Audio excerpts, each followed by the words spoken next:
And welcome back, one and all. This little Welsh Viking is taking a pilgrimage to York, and I think you should join me. So throughout this video, the Jorvik Viking Festival was taking place. This is what prominently brought us there. During the festivities, there is an abundance of activities to view. However, we also wanted to focus on the other activities that can be done throughout the year. So sit back and relax, because it's going to be a long one.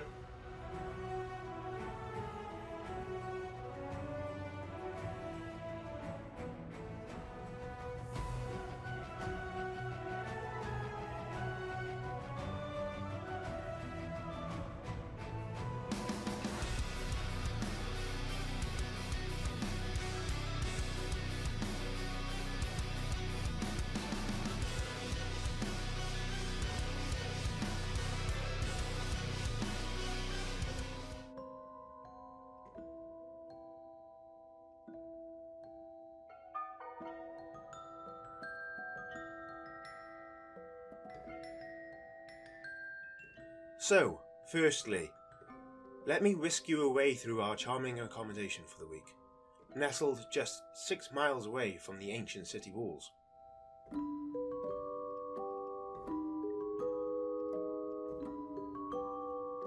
Today's adventure, a journey around York's magnificent medieval walls, following this winding route through time.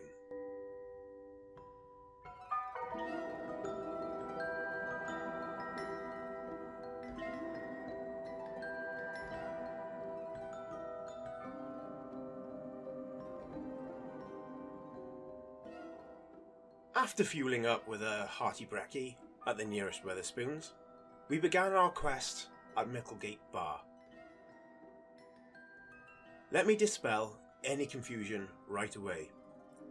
In York, the streets are called gates, the gates are called bars, and the bars are called pubs. A linguistic labyrinth worthy of its medieval setting. This imposing entrance has witnessed centuries of royal processions, where monarchs must still observe the curious tradition of requesting permission to enter the city today. It is also where the grisly heads of so-called traitors were displayed to visitors as a warning. History written in blood and stone. But listen closely. Can you sense the presence of Sarah Brocklebank? This unfortunate spirit was the daughter of an 18th century gatekeeper who lived behind these walls. Legend tells how young Sarah lost her father's keys to Micklegate Bar, condemning him to unemployment and her family to the cold streets of poverty. Years later, after losing both parents, memory suddenly struck her. She rushed frantically to the mayor with the location of the long-lost keys, only to collapse dead on arrival. Her revelation forever silenced.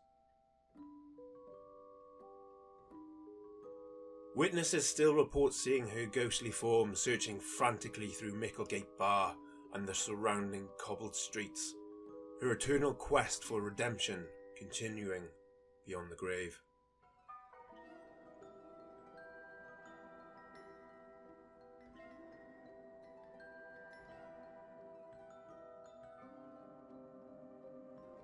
Moving on clockwise, our path leads to a sombre landmark, the Cholera Burial Ground. The devastating 1832 cholera epidemic claimed 185 souls from York's population, overwhelming the city's already crowded graveyards. Desperate, York's Board of Health considered the unthinkable, using the moats beneath the city walls as a mass grave. Public outcry prevented this indignity, and instead, this patch of corporation land became the final resting place for victims, only 20 weathered tombstones remain.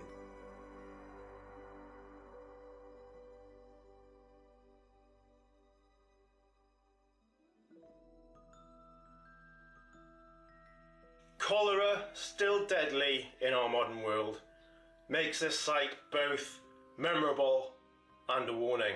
Perhaps intentionally the first glimpse visitors will receive when arriving by train. A chilling foreshadowing for the darker tales lurking behind York's ancient walls. Our journey continues to the River Ouse, where before construction of the Lendal Bridge in 1863, ferrymen charged travellers for passage across these waters. Ironically, one such man, Thomas Hughes, is believed to be among York's first of the cholera victims.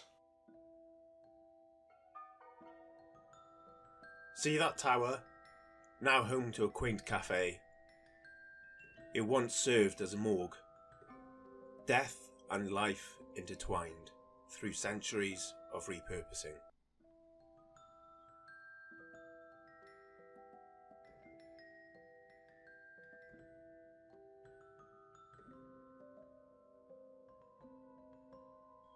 Those charming structures perched up on the bridge are Victorian toll booths where pedestrians once paid for the privilege of crossing.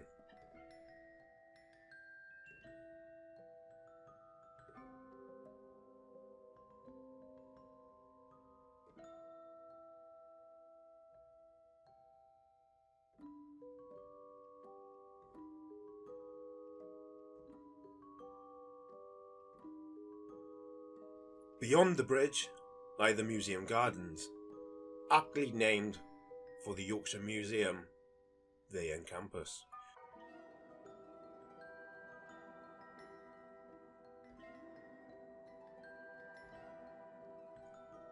In this verdant corner stand the atmospheric ruins of St Leonard's Hospital. Established in 1137 and operated by monks dedicated to healing the body and the soul. The gardens offer a tranquil haven to rest and absorb the vibrant nature amongst this bustling city.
Venturing into the Yorkshire Museum itself, there they prefer minimal video recording with a glimpse of treasure troves spanning through Jurassic, Roman, Viking and medieval collections.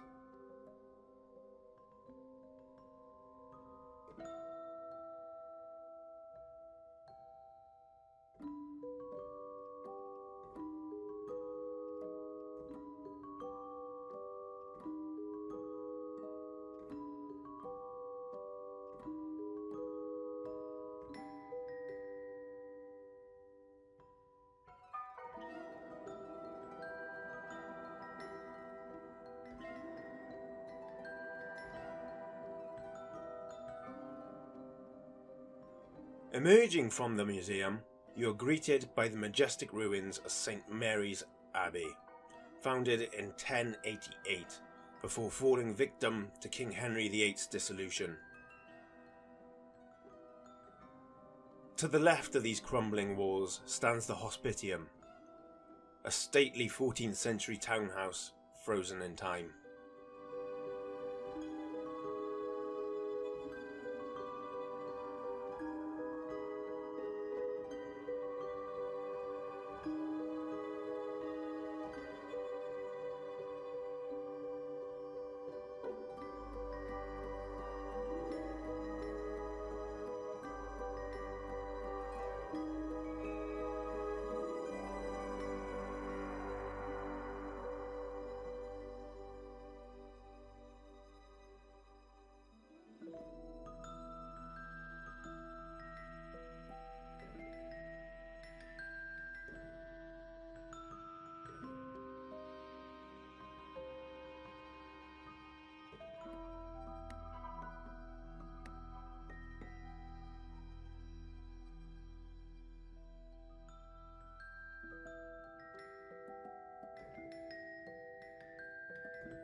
Winding through the abbey ruins and past the art museum, which I'll confess didn't captivate me at all, we arrive at Booth and Bar.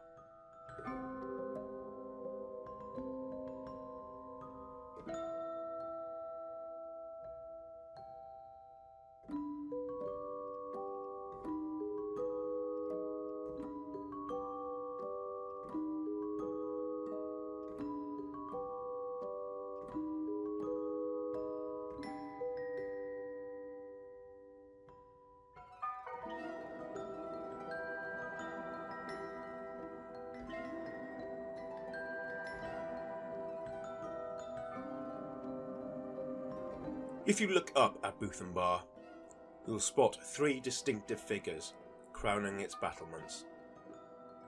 From left to right, a skilled stonemason, a former Lord Mayor, and a battle-ready medieval knight watching over their domain.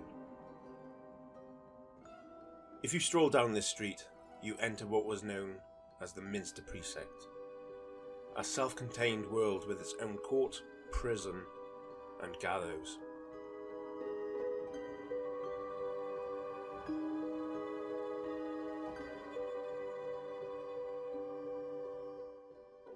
Here stands the aptly named pub, the Hole in the Wall, former prison turned purveyor of pints. Though closed right now, we will return later.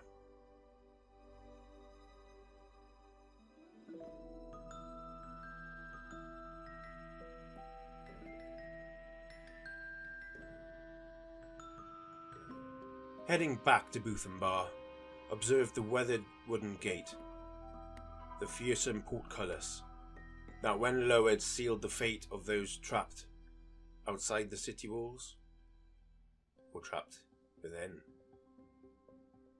Continuing on, remember to cast your gaze down as well as outwards.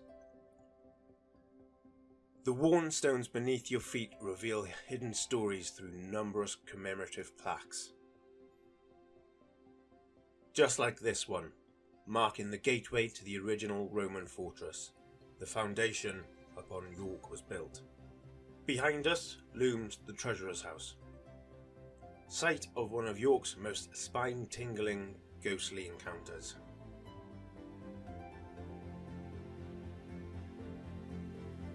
In 1953, a young tradesman by the name of Harry Martindale was working in the cellar when the haunting notes of a trumpet pierced the silence. A second blast followed, louder and closer, seeming to emanate from the distant end of the shadowy space. Harry peered anxiously into the gloom, seeing nothing. Suddenly, materializing directly through the solid wall, a Roman soldier emerged, followed by about 20 more spectral legionaries, marching in eerie silence. These phantom warriors paid Harry no heed as they traversed the cellar floor before vanishing into the opposite wall. Harry later described their uncanny appearance, each clad in a shabby green kilted skirt that seemed roughly dyed, carrying long spears and short swords. They bore round shields, unusual for Roman forces. Most disturbingly of all, they appeared severed at the knee, their lower legs swallowed by the stone floor. Years later, archaeologists excavate in the cellar unearthed an ancient Roman road, 18 inches below the modern floor. Anyone walking on this original pathway would indeed appear cut off at the knee, exactly as Harry had witnessed. History and hauntings perfectly aligned.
Passing Monk Bar, we discover fascinating features hidden in plain sight. Like this 18th century ice house. In the summer, it was used as a cooling station for drinks, and in winter, a preservation system for meats and dairy.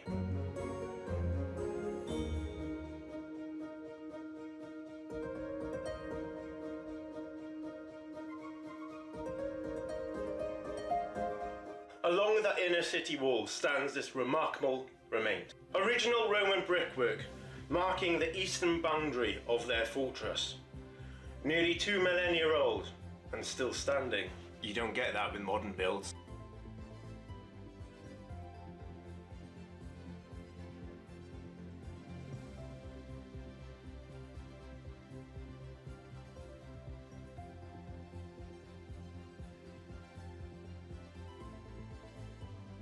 Keep your eyes to the ground to spot the Star of David marked Dewberry.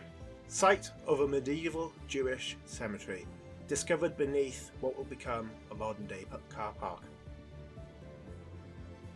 Excavations revealed 500 skeletons of men, women and children dating back to the 12th century. When archaeologists realised what they found, all work ceased immediately, respecting the Jewish religious prohibition against disturbing the dead. Descending from the walls and crossing the road, follow the river to the striking Red Tower. This building, added in 1490s, strengthened York's defences during the rebellion against King Henry VII. But even its construction bore witness to violence. In 1491, a tiler who was working here was brutally murdered. 2 of York's stonemasons, furious that the cheaper tilers had been hired to do their work, killed one unfortunate worker within these walls. Neither murderer ever faced justice for their crime.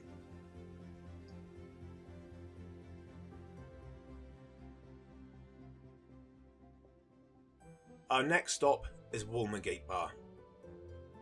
Now transformed into a cafe, it is the only bar in our circuit that still possesses its complete barbican.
So, are you wondering exactly what a barbican is? It's the sophisticated defense system designed to trap and eliminate intruders. While all the bars once featured one of these deadly architectural marvels, this one alone remains almost intact.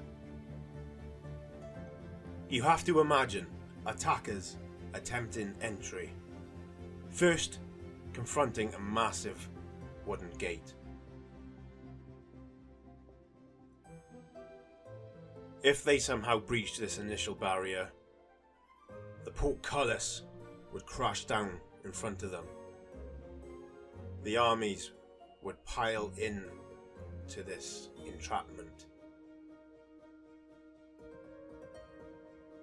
Archers would then rain death from where I now stand, in the form of arrows, rocks, and maybe even boiling oil or tar.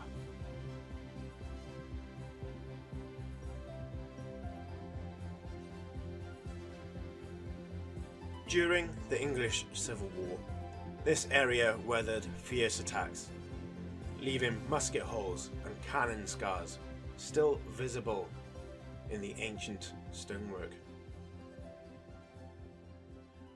Approaching Fishergate Bar, detour to St. George's Cemetery.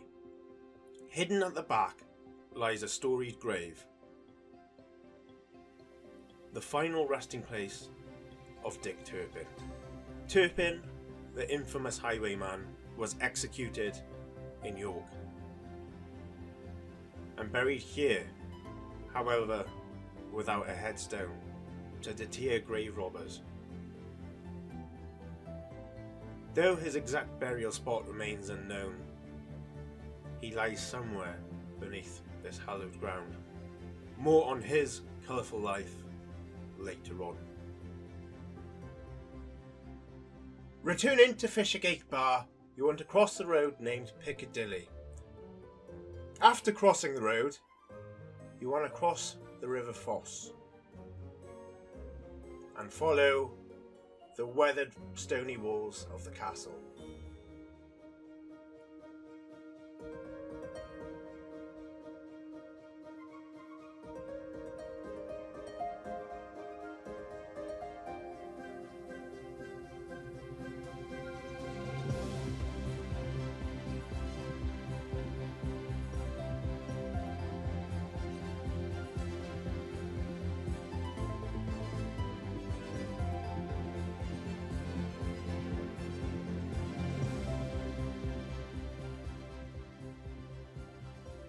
Note that solitary wooden door. Its significance will soon become clear.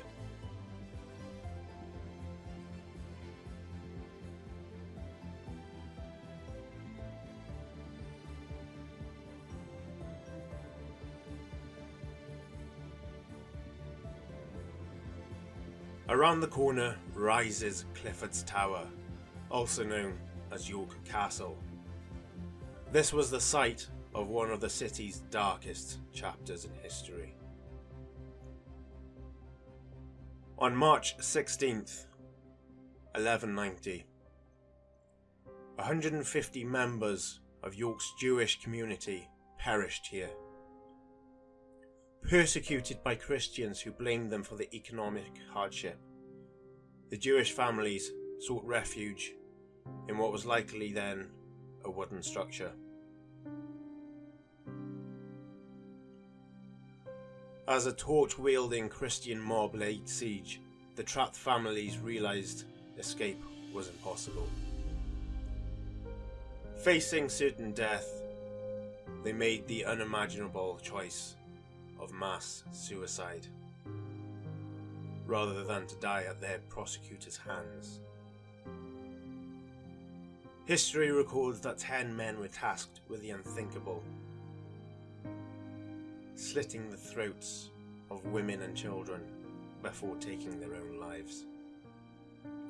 When the Christians finally breached the defences, they discovered the bloody aftermath. The 2 surviving men were dragged out and slaughtered at the tower's base.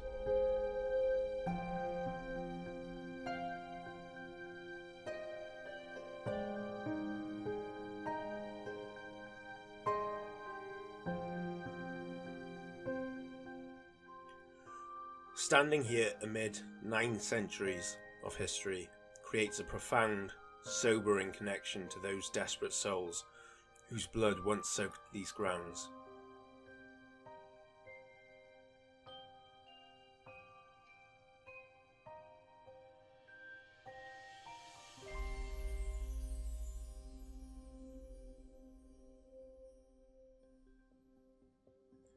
Ascend the tower with me now to discover stunning panoramic views of York that offer a different perspective, both literally and emotionally.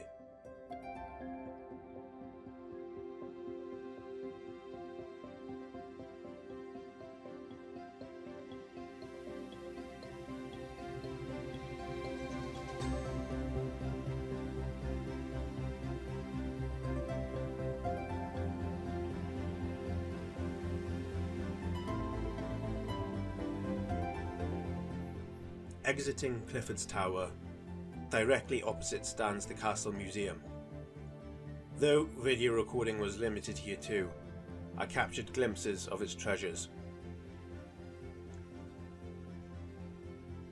The highlight for me was exploring the old castle prison and the condemned cell, where prisoners awaited execution. Dick Turpin himself likely spent his final hours here before being paraded out through that lone wooden door that we noted earlier. Being sat on his coffin, he would have been paraded out through to Micklegate Bar and then down to the Tyburn Gallows, where he would have taken his final breath.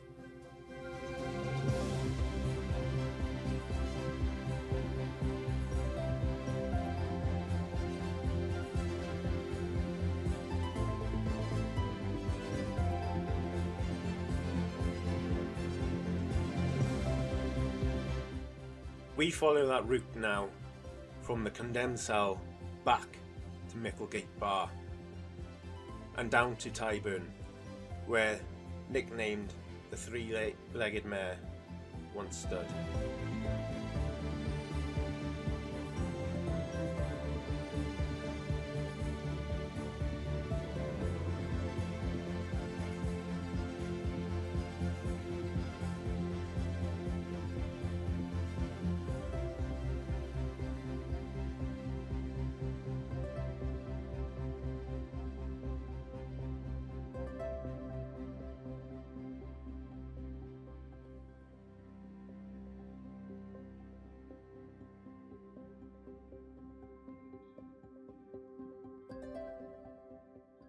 This concluded our planned itinerary for day one, but with daylight still abundant and our minds swirling with the tales of Dick Turpin's final days, only one destination felt appropriate. The Blue Boar, where tradition holds that after his execution, Turpin's body was displayed in the cellar.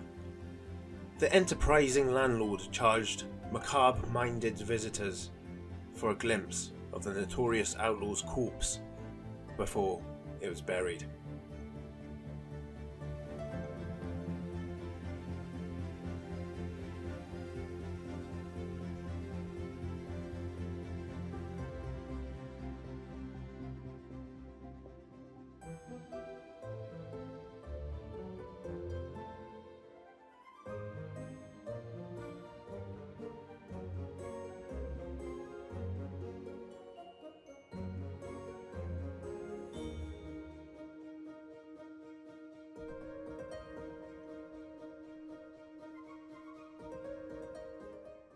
And although we sat there for a good while, where his coffin once laid, with his rotting corpse waiting to be buried, we didn't see the spirit of old Dick.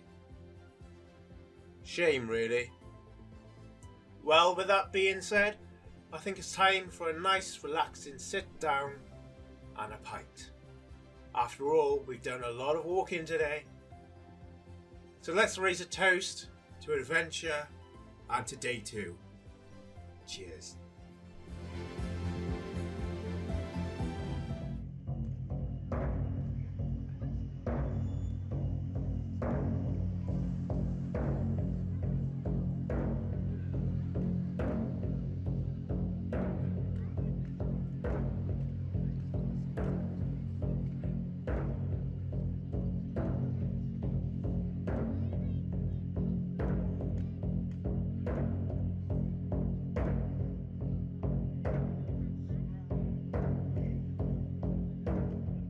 Before starting day 2, our journey to York routinely passed through Fulford. So before embarking on our river cruise, we paid homage to this seemingly peaceful play park, site of a pivotal battle in 1066. Here, King Harold of England's armies clashed with Norway's formidable king, Harald Hardrada, a fearsome Viking warrior who invaded with the aid of Tostig Gudvinson, King Harold's own brother.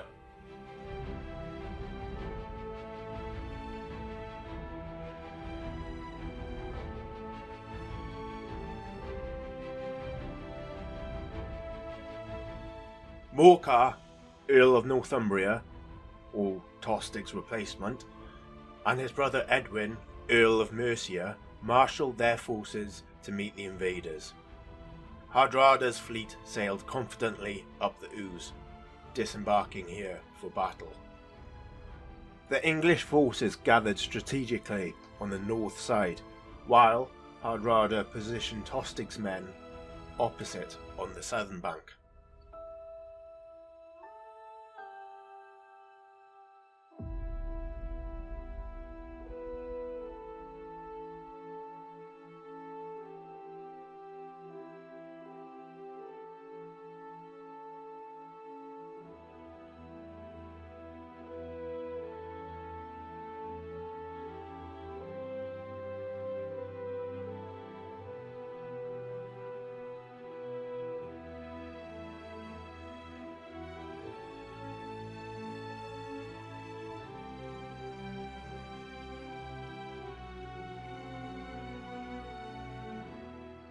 Between them flowed the tidal beck, initially full and impassable. Hardrada concealed his elite warriors behind higher ground, awaiting for the perfect moment.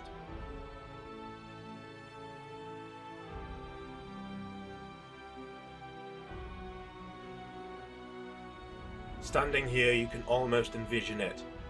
Both armies standing either side of the beck, staring each other down.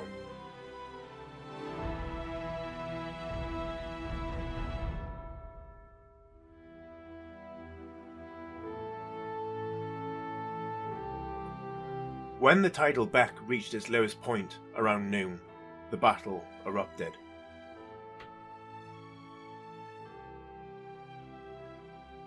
With tactical brilliance, Hardrada manoeuvred his reserve troops behind the English, trapping them in the treacherous muddy terrain.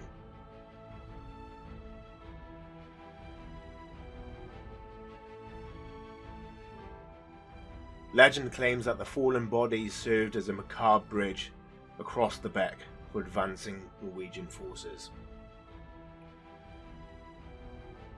The English fled, and Hardrada claimed a bloody victory that would shape England's destiny.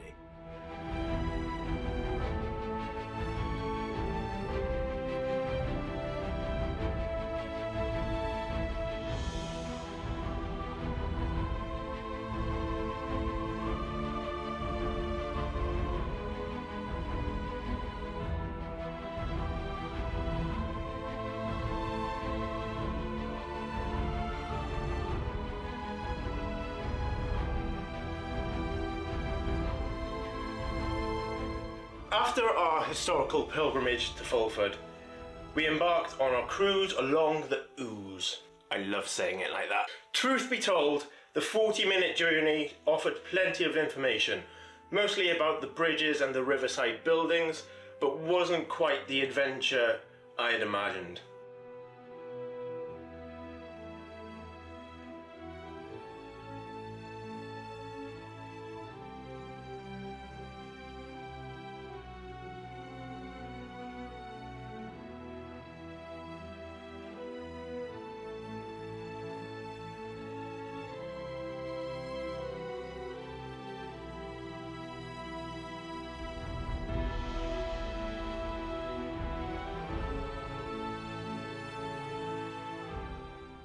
Yet there is something profoundly moving about sailing these waters that once carried Viking longships and witnessed centuries of history unfolding on their banks. I'd love to claim that I stood dramatically on the deck, embracing the wind and the spray like some Nordic explorer of old, but honestly, it was far too cold for that.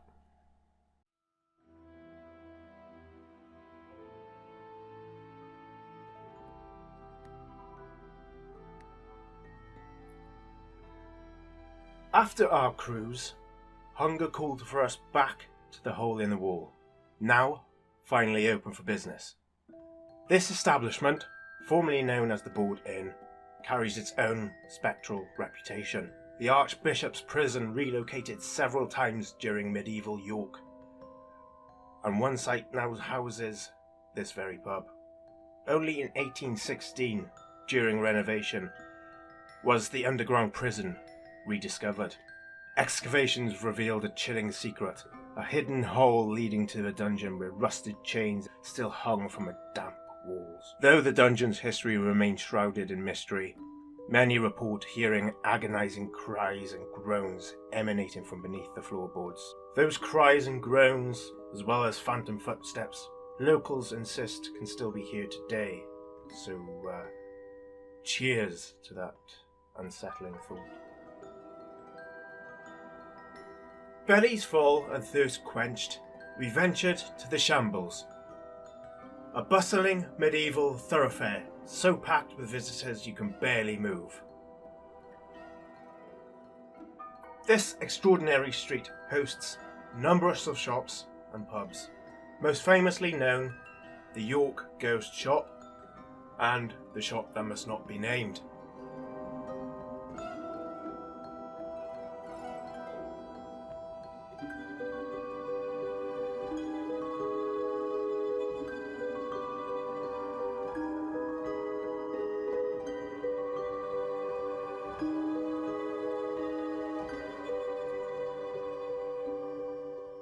Though no original medieval shopfronts survive, some properties still display exterior wooden shelves and hooks. Remnants from when butchers displayed fresh meat cuts through the open windows. And though it may look something quite mystical and magical at night, don't think the hanging cold cuts were the only grim thing to see. The street's design reveals secrets. See, the street was intentionally narrow to protect the meat from the direct sunlight, while the central channel was designed for running blood from freshly butchered animals, which carried away the gore. In an era before plumbing, you can imagine what other unpleasantness flowed through the street. At the Shambles end lies Whitmer Gate, York's shortest street. Its quirky name originating from something of a linguistic joke among Norse settlers.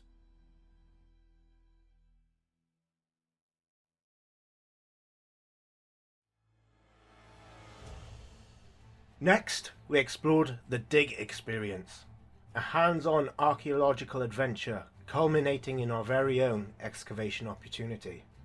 The staff here are very enthusiastic and informative. This is a very fun and entertaining place to take your children. My simple mind thoroughly enjoyed it here. The purpose of this one is to train you guys into being archaeologists. Now, it does normally take about 4 years to do that. We're going to attempt to do it together in just under an hour. So we're going to hit the ground. For this first bit of the job, I'm getting a few things out of my desk, asking you guys a few questions. Adults included, don't so we know we'll be good. And then second half, we're going to put that into practice. We're going to go do some digging on our excavation sites. Before we get that, I wonder, who here has actually heard of archaeology already? Fantastic. Well, thank you, adults. So many tours today, not a single adult put their hand up. Okay, there is one creature archaeologists want to learn. It's a pretty weird two-legged creature, and you should know quite a lot about it already. It's this weird two-legged creature. You used to live with it, you go to school with it. What is this weird humans, people, absolutely right. Now, if anybody likes dinosaurs in here, I'm afraid archaeologists aren't studying dinosaurs. Now, this question is for the adults, because at least one adult in this room will sitcom Friends, I'm sure. Yeah. No excuse. Oh, you're nodding. What is the scientist I'm thinking of? Paleontology. Absolutely. Paleontology. So, paleontology and archaeology are very similar subjects. We're both digging, we're both learning about the past, and that word paleo just means really, like millions of years ago. Archaeology, much more recent. We're just talking about one species. It's more than any other creature. Absolutely stuff. Look at yourselves right now. Classic human. Covered in stuff. So when you're wearing stuff on your head, propping things, bringing things, stuff full of things. You're leaning on stuff, sitting on stuff. Inside a giant thing, you guessed it, made out of more stuff. Humans love stuff. The only thing archaeologists don't is using the word stuff as much as I just used the word stuff there. Now you've already used it, begins with the letter A, the word archaeologists do use it, but the thing to find down is... used it already? Absolutely. Artifact. Now what is an artifact? Well, this is just a rock from the big garden, not an artifact. However, if I give this rock to you, young man, and if you could just give that good whack on the table for me. fantastic. Mounting back. Thank you very much. This is now an artifact. Why? Why is this now an artifact? It's literally just a rock like today's view. Coin like this, it's equivalent to about 80 or 100 pounds. So a pretty nice bit of money even to the Romans 2,000 years ago. So naturally, we'd all love to find money like this. In our excavation sites, I will give you a heads up, one small portion of shiny treasure should you wish to go and pursue it. But in real life, it is pretty rare to find it. For one quite fundamental reason. Would anybody here like to admit to having buried millions of pounds? No. Me neither. That's fine. Because none of us are leaving money for these poor future archaeologists to go and have to decide what to do. Yeah, it's an arrowhead. Now in history, there's two main types of arrows. Most of them are thin little triangular ones. This one though has two massive barbs going in the opposite direction. And they're there for quite a simple reason. If I was feeling particularly mean, had one of these arrows, the bow, and I was like, doink, flung this arrow at you. It's been hit. What would be your first reaction? What would you want to do? Pull it out. But what's going to make me? These two barbs facing the opposite direction. I'll actually pull them out. When you make it, you might even look at it sometimes and go, oh gosh, that's something I've made, and then do it again and again for some reason. In history, a giant hole to go back in. Today we've started bit gross to implemented machines and contraptions that look a bit like giant teacups to suck and flush this stuff away. Does anyone then think they could possibly touch an earth this pressure? Brown, stinky, squishy, smelly, disgusting Viking artifact could possibly fail. In a museum? Yeah. You're absolutely right though. This is a box of 1,000-year-old Viking mineralised human poo. Open, interestingly, is a box containing the actual poo from the actual bum of an actual person. And it's okay because it's 1,000 years old. Well, at least that's what it tells us. Anyway, yeah.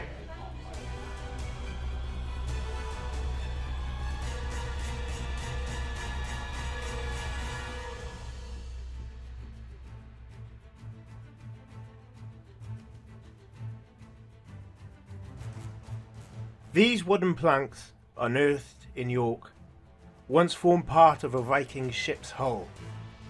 After our earlier river journey, I couldn't resist touching these ancient timbers that once rode the North Sea waves, carrying Norse voyagers to these shores.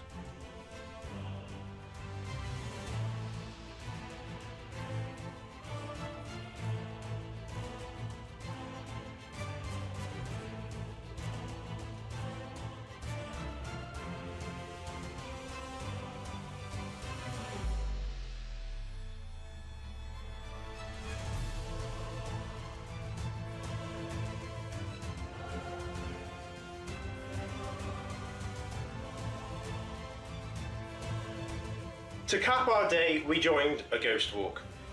Hilariously entertaining and spine-tinglingly informative. I've edited highlights to avoid spoiling the experience, but I strongly recommend at least one such nocturnal adventure. We ultimately enjoyed two, this spontaneous addition becoming one of our trip's highlights. The most frightening thing that might happen tonight is that one of you may be wiped out by a Deliveroo rider. Your eyes, here they come. Just on cue.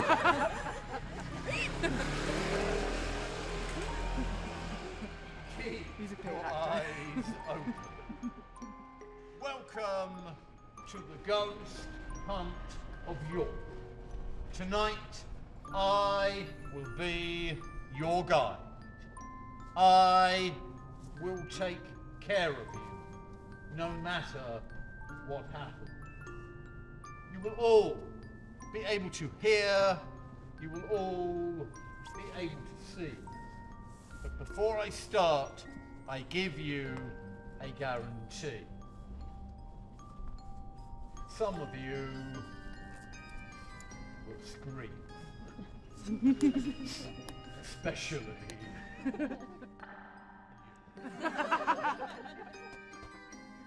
some of you will laugh, a nervous laugh.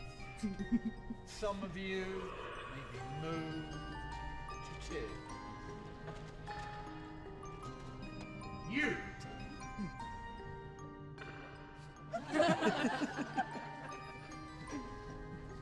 But my guarantee to all of you is that you never forget tonight for the rest of your life. You have haunted by the ghost of a small child. How old are you, child? 6.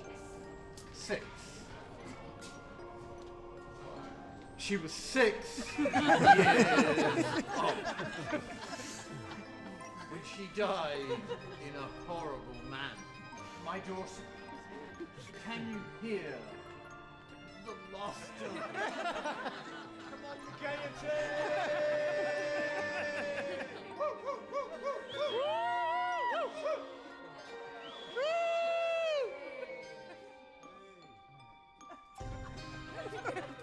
You lot should get out more often.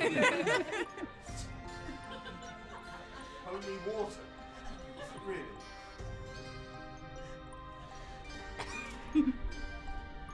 Tropical.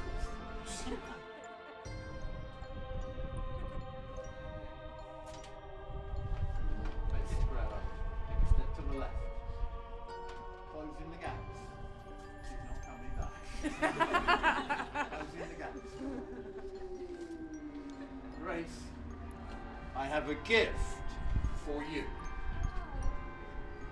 I'm no sarcasm. I have a gift for you. A gift from the ghost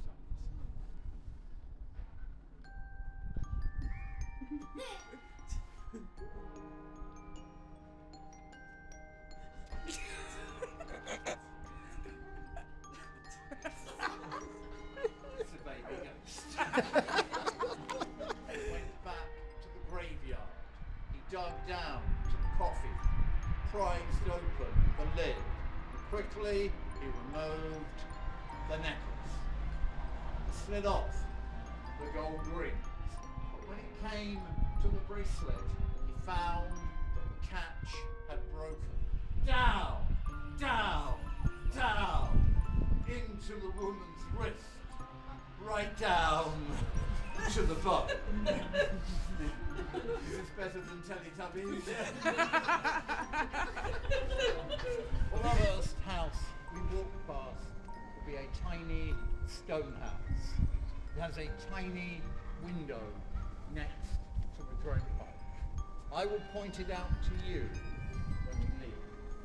Now our next story is once again about the ghost of a small child. Her ghost is often seen at that tiny window. She appears to have tears in her eyes. And she appears to be scratching at the light. Now that house has come to be known as the Plague House. The story goes back to the time to get the attention of passers-by. And I'm sure that many people did see her, but they would also have noticed the red cross on the door, and no one would have dared to enter. For this child, deserted by her own parents, left a prisoner in her own bedroom, was left to die in pain and all alone.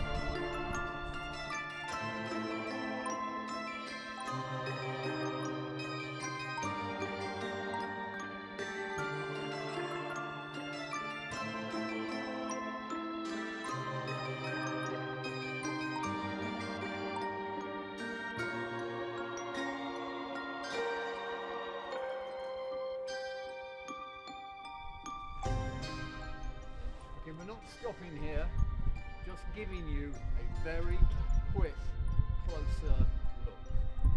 Behind me is the tiny plague house window with 5 panes of glass. Have a look now, have a look tomorrow, maybe even take a photo. You may well be very surprised. Because after 28 years of conducting the ghost hunt, this has become the most famous window in all of York. It used to be this one. But not anymore. Admittedly, that is the largest expanse of medieval stained glass anywhere in the country. Approximately the size of a tennis court. And if you could see those very top panes of glass, you would see God, the Christian God, looking down on you. Through is named Beggar. When they laid the foundations for the new homes here, they dug up the remains of over 40 children. And the people who live here now, they know that their homes are haunted. Often, in the middle of the night, they hear the screams of children in pain. Grace, can you scream like a small child on the count of 3? 1, 2, 3.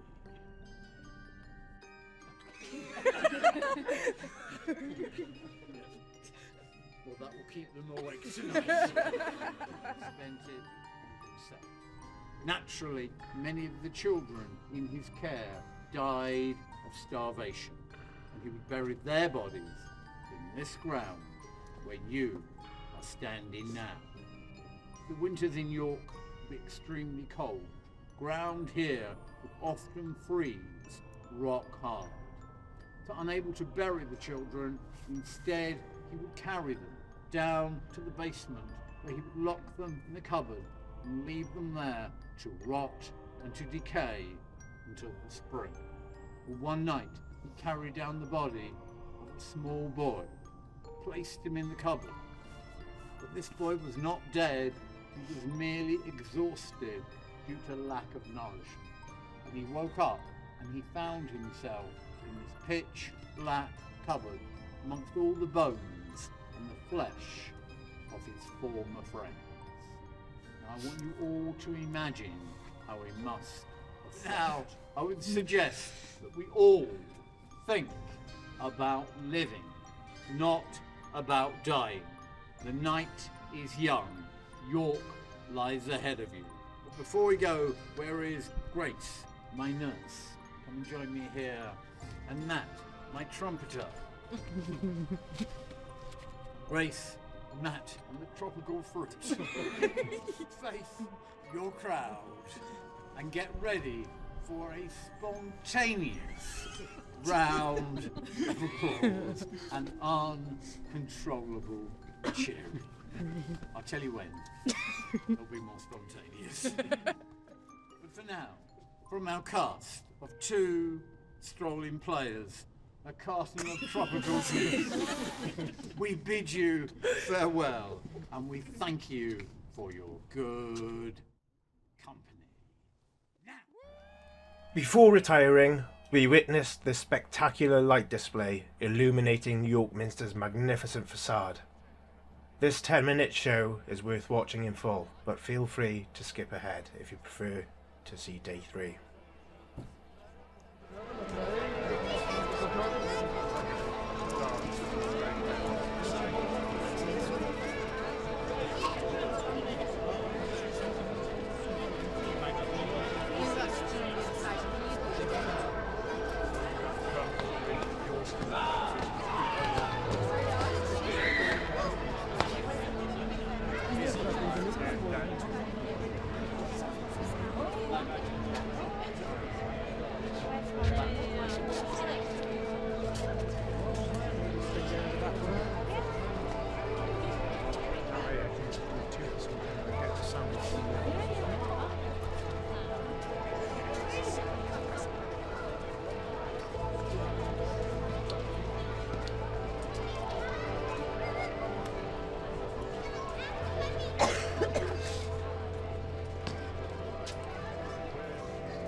3. Prepare for our longest segment as we begin the day with the historical gems and chocolate tour. Forgive the intrusive wind noise, York was particularly blustery today.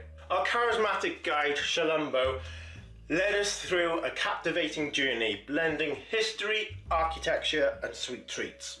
This information-packed tour reveals surprising secrets behind famous landmarks, including Betty's, Booth and Bar and York Minster. You'll dive into a world where history and culture collide, uncovering the city's best-kept secrets and jaw-dropping surprises. From Guy Fawkes' conspiracies to Dick Turpin's escapades, to hidden courtyards and quirky statues that only our guide could spot.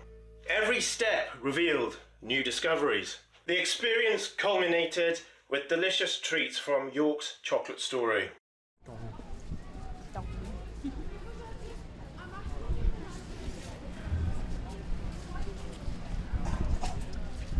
Oh, not so hidden gem that is Betty's Café. In 1907, a young Swiss baker and confectioner, Fritz Butzer, left his home to travel to England. He was destined for the south, but upon his arrival in London, he realised he'd lost the address where he was heading. All he could remember was, it sounded like bratwurst, a German sausage. Unable to speak a word of English, a helpful local put him on the train to, you'll never guess where, only Bradford. He eventually settled in the spa town of Harrogate, changing his name to Frederick Belmont, styling himself as a chocolate specialist. Chocolate, very important in York. Thank you, it is quite the crowd pleaser. Chocolate! York is a city with the richest chocolate history in England.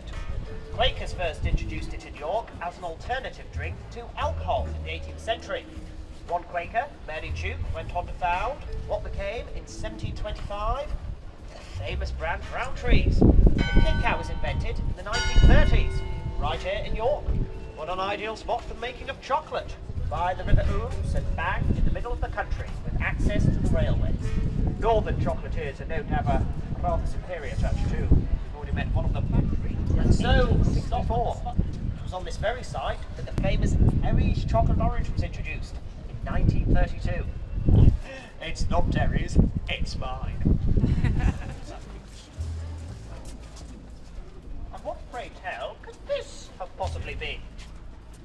It did exactly what it says on the tin. This grand building provided accommodation for judges visiting York to sit in these sized courts. These were criminal courts held for the most serious crimes in the country. One of the most famous assize trials, that rotten turnip, Dick Turpin, golly gosh, Gallagher. Before the judges arrived, this was a grand house built for English medical practitioner, one Clifton Wintringham Senior. He practiced in York for over 35 years, and this was built as his private residence around 1715. Garlands of fruit emphasise the unusual stone doors around, you see, and it is these that tell us the house is an early example of the 18th century classical style. I know, this is some advanced detectiving, nothing you can't handle. And who would you say the bearded face might be? No, not Santa Claus. He represents none other than Aesculapius, the Greek god of medicine and healing. Makes perfect sense now, knowing a medical man lived here. Oh, and this is not grade 2 listed, but grade 1 listed. Here would be a good place to mention, if you didn't know already, that a listed building is a structure of architectural and /or historic interest deserving of special protection for future generations. Permission must be sought to make any alterations. So my back is.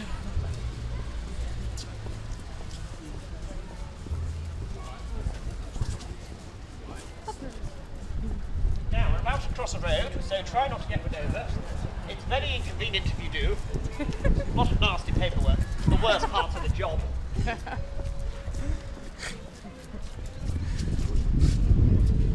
Anyone parched?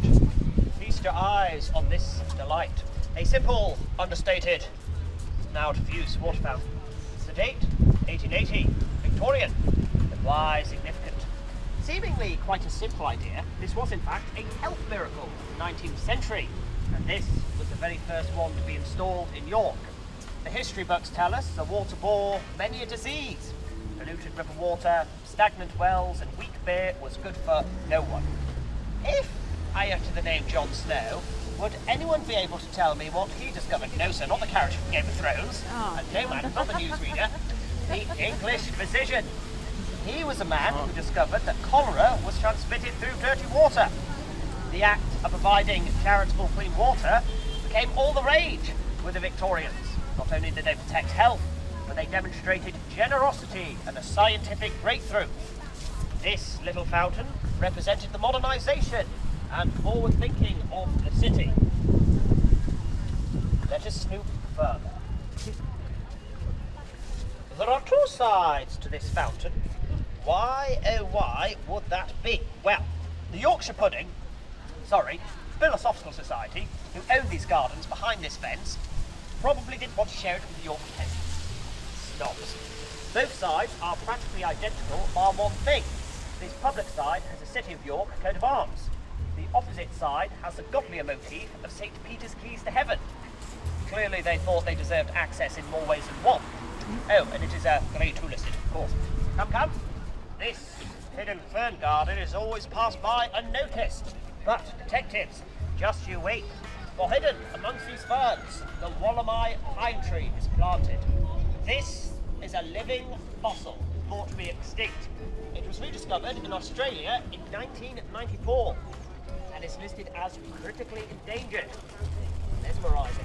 On a side note, in medieval times, it was thought that ferns could help one become invisible. Well, that'd be handy for an undercover detective. It was a mystery as to how they could reproduce, you see. Scientists cracked that case when they discovered the process of spore reproduction. Come along. This is not in science.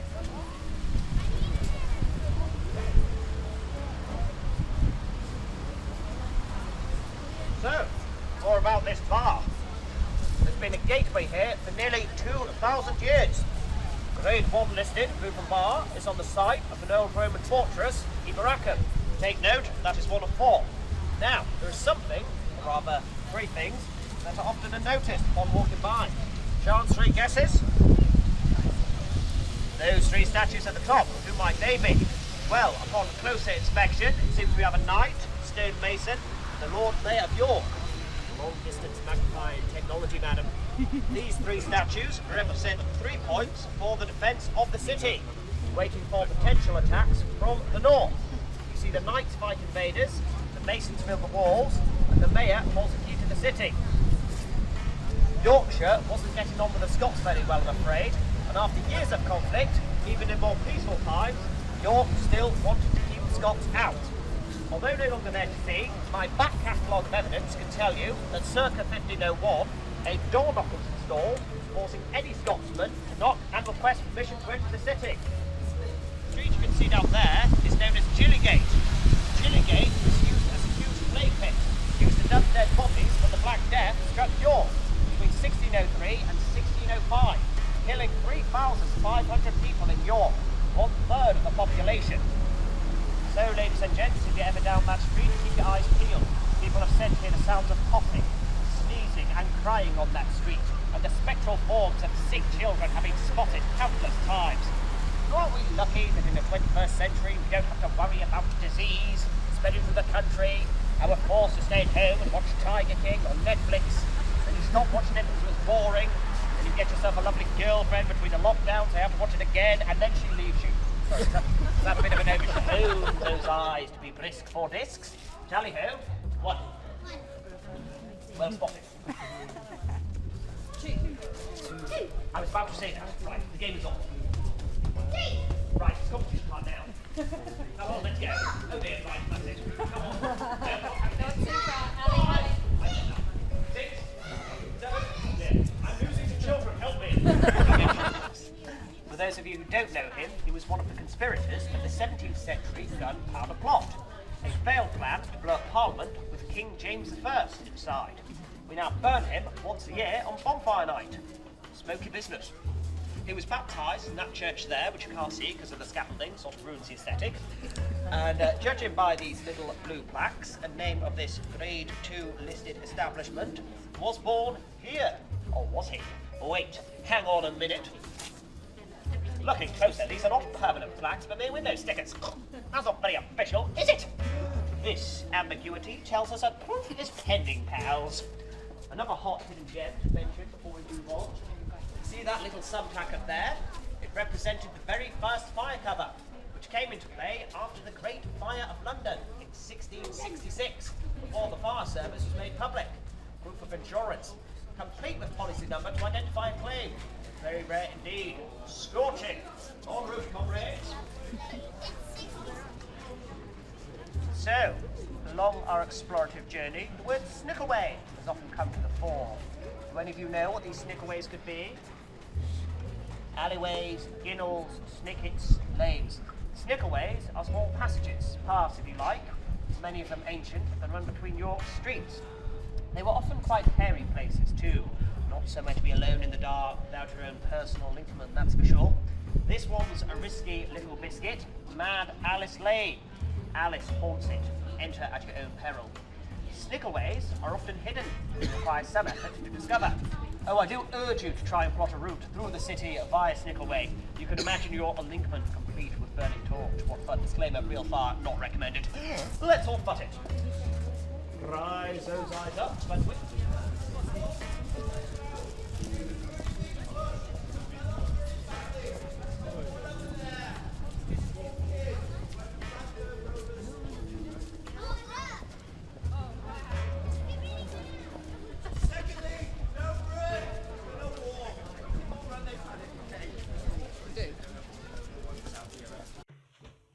A tasty homage to the city's rich coca heritage. With minds full of knowledge and our taste buds tingling of chocolate, we journeyed to Murton Park. During the Jorvik Festival, this site transforms into an immersive Viking village where you can interact with various craftspeople, bringing 10th century life vividly to reality. Fortune smiled upon us when a kind lady gifted us her unused entrance tickets, unable to visit herself. This was because I was unaware I had to pre-book. So if this is a reoccurring activity, you may want to keep that in mind. I believe that happens with a lot of the attractions. Wonderful things about him. At the moment though, he has nipped down to Jorvik, the market, and he should be back later on. So hopefully you'll get to meet him at the end. But also, another amazing thing today, we've got a trader come to visit from far and wide. To be honest with you, I've never been further than Endert Road. The furthest I can possibly imagine, Doncaster. So I wonder if he's gone past there on his journeys. I mean, it's a mythical land, isn't it? Come on. Waves dragging under. No, it was Jormungandr, the Midgard serpent, a giant sea monster. But Gorm battled the monster, he saved the drowning person and got them back to land. So, I'm really keen to meet, and it's tasty. I don't think I'm following along really there. What's to follow? Let me just see if I can double check what you're saying to me. Stick. Right? It's a stick. Yep. And it tastes. Yep, tasty stick. One panini, It's all the yours. gold. Yes, fantastic. I made a fortune. No, not yourself. For they were very fine pieces indeed, carved of walrus ivory, not the plain, simple pieces that me and Scala normally play with, they're just made of wood. And my Lord Gorm thought, I've had a very good day. I've got a free horn, I've got free gaming pieces, 2 bags of silver. And he went about his day, and to be honest, he's not stopped going on about it since. It's constant, all the time, isn't it? It's funny you mentioned Lord Gorm, you know, because he's back. Right, okay. Yeah, and I'm just really conscious that you haven't actually done any work yet. I better go do that toilet. And do you know what? You know when I was doing that goose chase? Yeah. Unfortunately, I jumped over a fence and I broke my belt. You and that goose. I know, honestly. yeah. So if you don't mind, ladies and gentlemen, I was going to take you straight to see the Lord, but I'm just going to nip to the leather worker to get my belt fixed. Do you mind coming with me while I sort that out? Is that all right? All right. I'll tell you. You know, I were here the other day and you fixed my belt. Yes. Yeah, well, I've broke it again, mate. I noticed what's this the 3rd time this week. Yeah. What are you doing? I was jumping off a fence after a goose and I've broke my belt. The goose again? I know, yeah, it keeps getting out. a problem. Yeah, I just wondered if you'd fix it for me. It's going to cost you. What do you mean it's going to cost me? Come on, mate's It's rate. cost you the amount of money that it costs for me to get a leather. Oh, come on, it's this Scala you're talking to. Come on, mate's rates. 1 1/4 silver pennies. 1 1/4? Yeah. Come on, folks, you can do better than that, can't he? Yeah, come on. Should he do me a deal or not? What do you think? Right, hands up for deal. Hands up for I should get full price for my goods. Yeah, there we go. Mate, I've been no but nice to you and all. Right then, 1, 2, 1 penny. one penny. All right, well, I'm going to have to go get it then and get some Yeah, change. all right, But fair enough. keep these occupied 5 minutes while I go get my stuff then. Sure, I'll be back in a minute. 5 minutes. You don't mind if I shut the door, do you? It's very windy out. Now, I need to ask you guys a question. Have you come in to see Lord Gogh? The Lord of the village? Yeah? Can I ask you another question? Are you all a bit mad? Yeah. Do you have any idea what man Gogh is? Scary man. He is the toughest, bravest, sternest Viking there ever was. Tall as a tree, broad as a bear. I've never met a man quite like him. He has this determination in his eyes. There's no humour in there, no mirth, no glee, just a grim purpose. I could tell you stories about my Lord Gorm that would pop your skeleton right out of its skin and send it running off to Asgard, banging on the door of the gods for help. No. Excuse me, my lord. Excuse me, my lord. My lord! Hang on, I've got him. No, it's not Saxons, my lord, it's me, Skeller. Oh, good night, Skeller. Good night, my lord God. My lord, these are the lovely visitors who've come to visit you today, and they're desperate to see the magnificent Lord God. Of course, the amazing, magnificent Lord God. I'm sure you've heard so much about it. I love Mr. Skeller, thank you. I love having more people to show off to. So I tell you what, my lord, I'll Yes. go off and do some work then, shall I? Absolutely. You make sure everyone's working hard out there. Yeah, I Everyone's will. doing their jobs. The Viking word for goodbye, ladies and gentlemen, is harder, because it's always harder to say goodbye, isn't it? Yes. So, hard for everyone, it's lovely to meet you all. Ada Skeller. See you later, everyone. Excellent. Well, fantastic. Yes, I am the magnificent Lord God. This is my longhouse, my home. Fantastic. I've got my little armories in the corner here. I've got my tapestries around the corner. I've got my bed in the corner. All the other Vikings have to make their own beds on their benches. You see, I've got my own bed over here. Now, have you been round the rest of the village? Yeah, have you met some other Vikings? Have you seen some of my Viking villagers? Yes. No, maybe, no, it's fine, been to Jurassic World, I see, at least, yeah? Yeah, you see any Vikings there? That's a bit older, really, isn't it, really? A bit further back in history now. Yes, no, this is my, I hope the Vikings you've met have been nice to you, yes? I hope they've been informative, have you learned something? Mm-hmm. Yes? I hope, most importantly, that they've been telling very good stories about me. Yeah? Good, because if they better if they want to stay on my village, haven't they? Inside the ship and splash! Straight into the water. Oh dear, that's a very wet lord. Okay, however, I almost saved myself with cat-like reactions befitting a lord of my stature, of my nobility. I reached out my hand and grabbed the nearest big burly Viking to grab onto, who would hold me onto the ship and drag me back aboard, okay? Unfortunately, the Viking I grabbed onto was not a big burly Viking. Okay, it was actually the skipper of the ship. Okay, now the skippers, that's the term we give them. They're like the captain of the ship. They're the closest thing we have to professional sailors. Okay, so we spend quite a bit of time on the water as Vikings. The skippers spend pretty much all their time on the waters. They know the rivers, they know the seas, they know the land match, and they know how to run a boat. They know how to run a ship. Okay, but because of that, they tend not to be the biggest, burliest folk. And this lad was quite wiry. Okay, so of course when I grabbed onto him, instead of hanging on and being reach and him calling me back on the ship, unfortunately he just came overboard with me. He's made me this tapestry, and initially I thought this tapestry was a lovely gift, but the more I look at it, I start to think that maybe Ubba knows the truth about what happened, because on this tapestry you can see there is a ship and there is a Viking in the water underneath. Okay, there is a ship and the Viking. What, can you see it? Can you see the Viking down there? Yeah. So unfortunately, Ubba's done this lovely tapestry, yeah, with a long ship there, and the Viking underneath. There you go. Come around here for you folks. Can you see that? I'll set the light. There you go. And then the Viking down there. Now, you might look at that and think, okay, a Viking's fallen in the water. It could be any Viking, couldn't it? But Ubba has written on it. Okay, Ubba has written on it in Latin. Fancy language, strange language called Latin. Okay.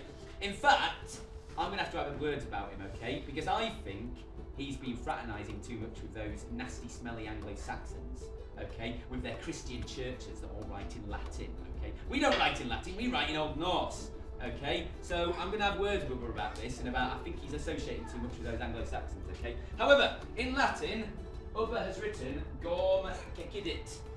And Gorm cecidit in Latin means Gorm has fallen. Or Gorm fell. Okay, well that's no good, is it? So I think Ubba knows what really happened to me in my lordship. And I reckon he's seen me and he's drawn me falling in the river with Gorm. We then got to freely explore the authentic recreations of the typical Jorvik dwellings, noting their surprisingly elaborate decorations.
The cast members embodied their roles with infectious enthusiasm, but unfortunately, we needed to catch the next bus back to York.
Our extraordinary luck continued. As the weather deteriorated at the bus stop, a compassionate elderly lady offered us a ride back into York. Such kindness from both of these individuals touched us deeply. If either should see this, please know your generosity was sincerely appreciated. As the storm clouds gathered, we sought sanctuary within York Minster. Perfect timing for our planned visit to this architectural marvel. York Minster stands as the largest Gothic cathedral north of the Alps, dominating the city's skyline. Its nave, England's widest, soars 60 metres high, stretches 158 metres long, and spans 76 metres wide.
This hallowed ground has hosted significant structures throughout history. A Roman legion headquarters stood here from 71 AD. A humble wooden church rose in 627.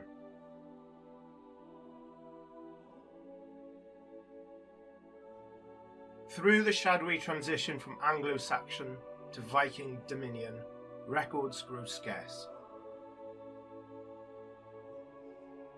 What we know is that Vikings certainly utilised this sacred space following their arrival in 866 and established Jorvik as their stronghold.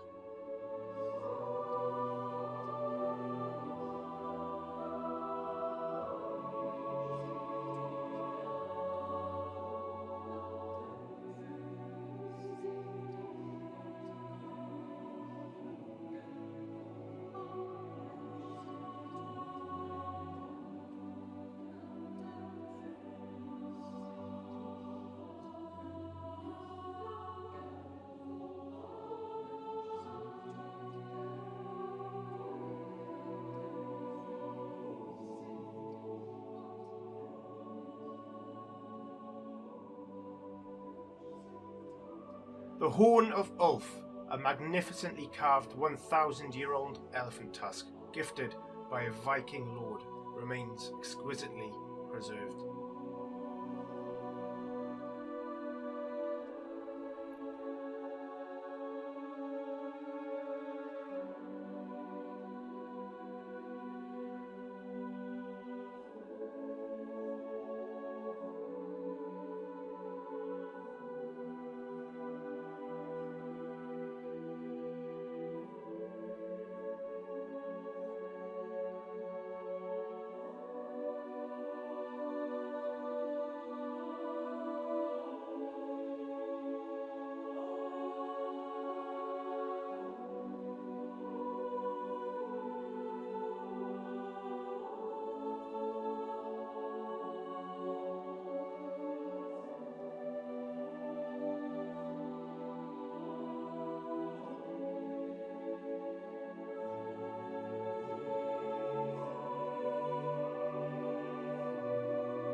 While in the Minster, adventurous visitors can descend 275 steps to the central tower's summit. The passage grows narrow at points, requiring about 10 minutes of navigating uneven medieval staircases, but rewards climbers with breathtaking panoramic views. I strongly recommend this climb for anyone who is physically able to.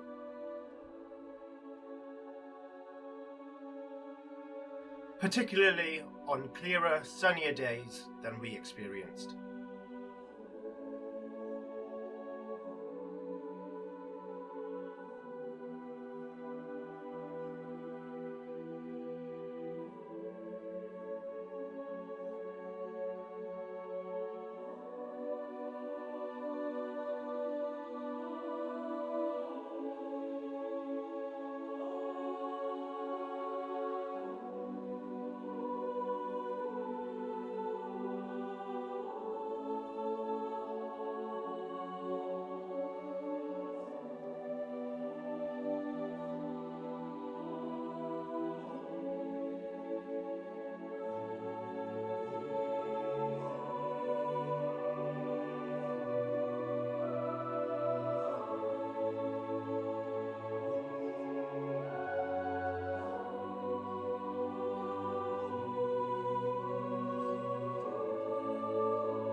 As skies cleared, we explored dinner options, first stopping at the chopping block, rumoured to house an attic ghost.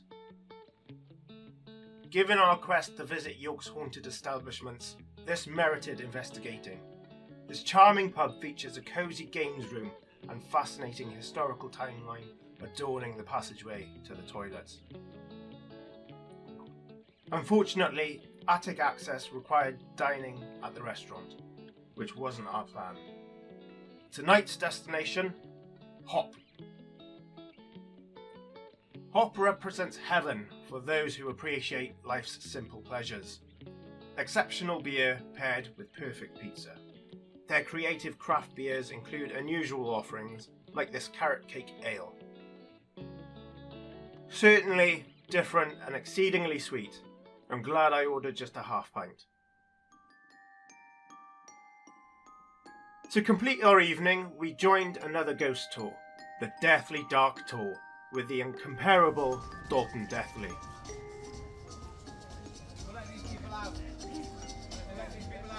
This charismatic guide illuminated the night with humorous anecdotes, infectious enthusiasm, clever wordplay, and fascinating historical insights at each location. Perhaps influenced by the carrot cake ale, I thoroughly enjoyed this experience. While covering similar territory to the previous night's tour, Dalton's unique personality and theatrical approach created an entirely fresh adventure. Come in, gather round. If you can't see, kick the person in front of you until you can see. Right, welcome everybody to tonight's Deathly Dark Tour. My name is Dalton Deathly, I'm your guide. Yes, Dalton, I've just said that. Again, I will share just enough to entice you without spoiling these magnificent tours. You see, or think you see. Can anybody tell me what the building behind is called? Minster. No! Obviously it's called the Metropolitan Cathedral of St. Peter, who was baptised here. Oh, it's a boring name, isn't it? We call it York Minster for two main reasons. One, Minster is an old Northern English word for church. And two, York Minster looks better on the t-shirts the teddy bears wear in the gift shop. My favourite ghost story, as I said before, happens in here. It involves a ritual known only as a pub crawl. Has anybody here ever been on a pub crawl? Yes. Is anybody on one now and just a little bit confused? 1921, group arrived from Richmond in North Yorkshire. They go to the Old Star Inn, which is on Stonegate where we were. The oldest continually licensed premises in the city. Young woman, age 23, suddenly bolts up from her chair and runs out. Something is compelling her. Something is drawing her over here. She runs down Stonegate, runs down a street called Minster Gates, round the corner to the west doors, where she can hear something inside. It's almost like a heartbeat. Something seems to be living in there, something calling out to her. She opens the door, shuts it behind her and steps inside, and notices that there's nothing. It is deathly silent, like the volume in the entire world has been turned down. Something compels her to head further down, so she heads down the old stone steps into the subterranean level, into the crypt underground. Surrounded by death, but these bodies are hundreds of years old, they're just skeletons now. And yet there's a fresh smell of decay. In her nose, a fresh smell of death. It's almost overwhelming, she feels faint. Suddenly her adrenaline kicks in as the fear widens her eyes. There's a figure in front of her. Just maybe the energy it takes to go from the land of the living, or the realm of the dead, sorry, to the land of the living is so intense that it ages you. Or maybe, just maybe, time, as we know it, is different on the other side. Or maybe, when you really think about it, friends, it's just a ghost story. Let's not dwell on it too much. If you want some evidences to this one being real, they are all real, by the way. I can guarantee to you that when you deal with the supernatural, be you a ghost or a ghost storyteller, you age rapidly. Look at me. I'm 12. Right, we're gonna wear braces, it'll be much more comfortable, they said. There we are. Right, friends, welcome. This area that I'm stood on, when it was first constructed, what do we think it was? A church. No, it was a church. Nobody ever says church. So I've lost about 2 minutes worth of material, but that's fine. No, I'm kidding. It was a church. A lot of people think it was either a guillotine or a site of execution, right? No, this was a church, because these are all graves. Bodies of the dead spending eternity being covered in sausage roll crumbs. This was Holy Trinity Church. It was knocked down in 1932, and the congregation merged with various churches. Then it became a sheep pen, the largest sheep pen in the city. And in 1945, this was the site of the greatest sheep massacre York has ever seen. Blood, gore, bones, and lots of sticky red wool. But that's not what we're here to talk about. We're here to talk about the building behind it. Can you see that building, the white building there, just behind? The one with the sort of plaster front on it, the pointy one. With that gap at the top that looks like it's a mysterious room. It's all right. They're just traumatized by the horror of having to live in this city, and it must be really difficult having no imagination to make up funny jokes like that. But thank you, my guy. Now, in the house, Mrs. Silverstone, you go and visit her, right? You cross her palm with silver, that whole thing. She'd sit there with a veil over her head. There'd be a group of you that would go along if you wanted to contact the dead. You'd often sit around a table, you'd all hold hands. She'd then say, listen closely, listen carefully. Is there anybody there who wants to speak to anybody here? Silence. It's quite a fun story, that, because I get to swear during it. Always fun. Alright. Our final stop takes place in it's a funny old place. If you look around, you just think, it's not very inspired, is it? Victorian modern. Doesn't look particularly haunted, and yet behind me is an old church. What terrors are contained within here? Well, not many, and it's got nothing to do with our story. It was used by the factory workers when this entire area, Coppergate, was a factory, a sweet factory. Cravens of York, set up by Mary Ann Craven and her husband and her father, 1843 to 1978, making wonderful, wonderful sweets. They were bought by various companies, and it was their original recipe that was fed down the line and eventually became Percy Pigs from Marks and Spencer. So there you go. They say we've got no food culture in the north, but there we are. Now, when the factory was knocked down in 1978, as is the want, any time a building's knocked down, the York Archaeological Trust wanted to do a dig. They thought that there might be something significant here. We're not too far from the river. There's probably been some sort of stronghold here. They thought they might find a few items related to history. What they found in this area we are in now, in this one area, was 33,000 individual items of Viking origin. Swords, shields, books, Boots. The largest fossilized human poo ever discovered. The size of which I can only describe as lethal. Because Ivar sees what you want, and using 1,000 years of wicked Viking sorcery, he reaches his invisible claw forward and grabs one of the bottles, and turns it ever so slightly. And to your horror, the display is no longer absolutely neat. Day 4 intensifies our Viking immersion with a visit to the Jorvik Viking Centre. This fully immersive attraction engages all the senses, complete with authentic sounds and smells of the Viking era.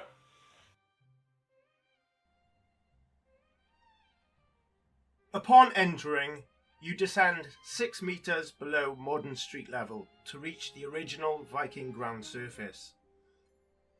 A glass floor gallery reveals Coppergate excavation site in stunning detail.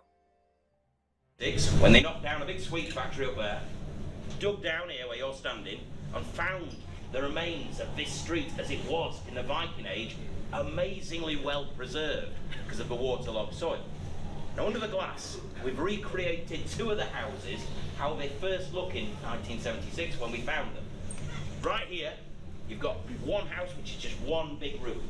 If you look closely, you've got a rectangle of big posts and the remains of little sticks between them, what we call a wattle and post house. It's all surrounding this great big rectangular fireplace in the middle, and with great big earthen sofa beds along either wall. This is what the first houses of this street are like, but later on the Vikings upgraded to solid oak timber buildings like the one you see in the corner. These were so well made that when we dug down here in the 70s, they still had standing walls. That is the real wall for the house right in the glass. It's the largest thing we found during our dig. Now, houses, of course, were really great to find, very rare to get wood surviving, but what's really exciting is all the rubbish. Rubbish tells you what people are doing every day. So if you look closely at the rubbish around that house, you'll start seeing some shiny stuff. You'll see chips and chunks of Baltic amber. You'll see glass beads. You'll see iron brooches. All clues that told us this family dabbled in making jewellery.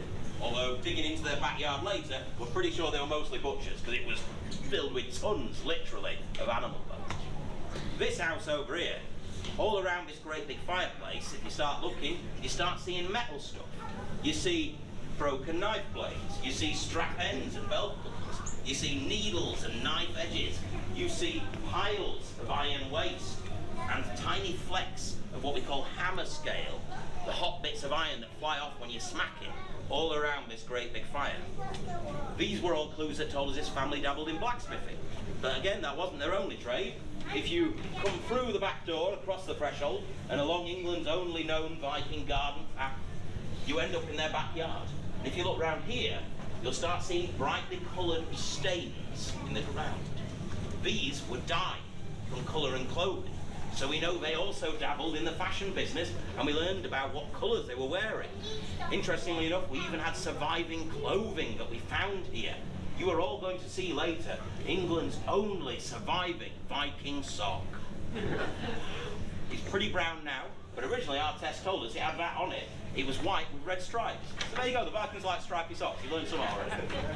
Now, aside from that, we found toys, we found musical instruments, we found tools, we found a lot of evidence for diet. We got a lot of animal bones here. If you look around, you'll see pig ribs, you'll see chicken bones, you might even see a bit of sheep jaw. More than anything, oyster shells. We got 750,000 oyster shells outside just 4 houses. They could have been eating 6 a day each to make that much rubbish. But if you really want to learn about Viking diet, you go over there. A nice, great 6 to 8 foot deep pit in the bottom of your garden with a little fence round it for modesty.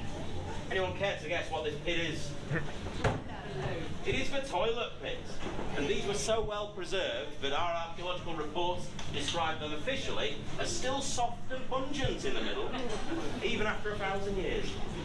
Thanks to this, all these pieces of evidence, we decided it'd be a waste to just tell you what we've learned. So instead we've rebuilt the whole street where we found the original, and we've recreated what we think will be happening here on a typical day in the winter of the year 960. You're going to see, hear and smell everything we learned about the Vikings who used to live on this street. So when you're ready to experience that, the ride is just over there. It's about 15 minutes in length. For now, feel free to have a look round. Any questions, come find a Viking. Have fun.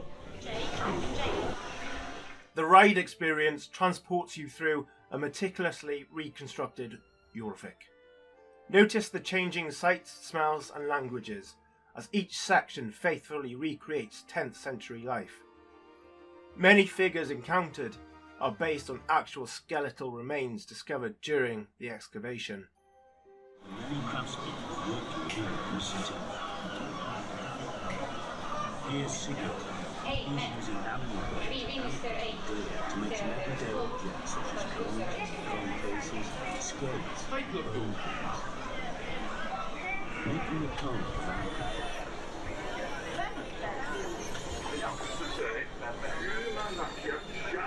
Vikings and smiths were masters of their craft, and here in Norway, they made everything from noodles to beautifully ornate.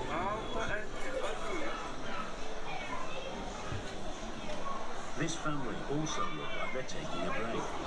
Children being taught to play off the tap. We found a wooden gaming room and lots of playing pieces made from bone, wood and iron, so it must have been a popular pastime. Let's go back towards the river where big trading ships are found that have come in from the North Sea. Here, traders are unloading their goods alongside fishermen cleaning their ships.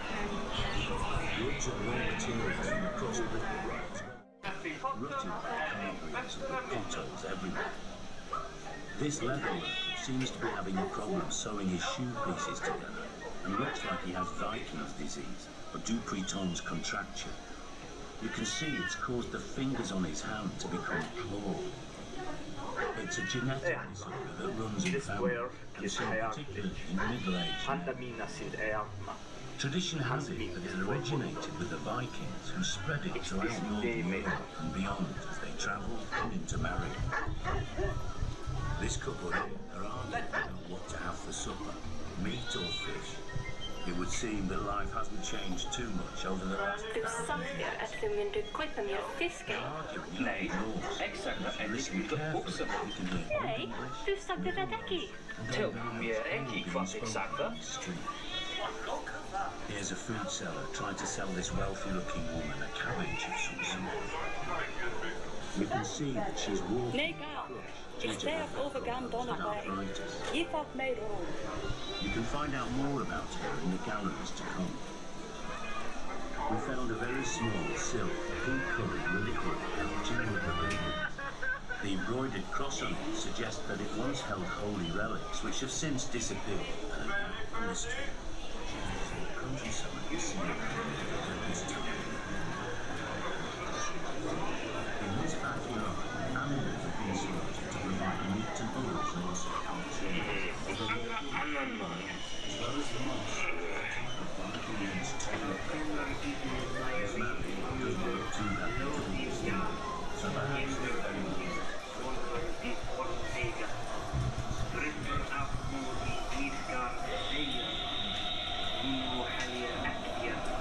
Behind our final house, in the excavations and comments, we found a few Viking Age musical instruments, including a set of panpipes which can still be played. Music, saga telling and poetry must all be important in the Viking.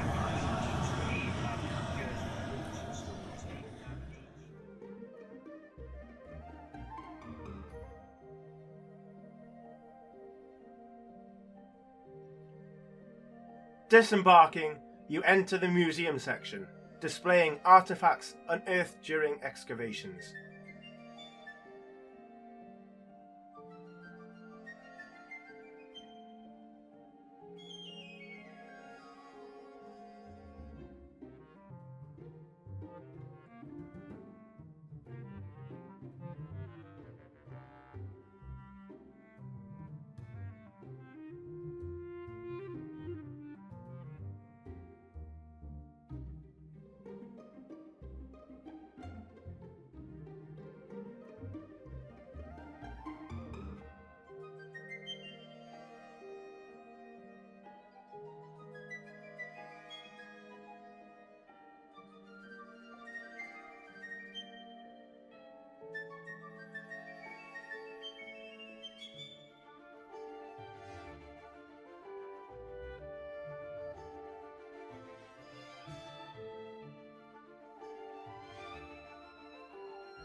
With time before our next scheduled attraction, we paused at the Merchants' Hall Café.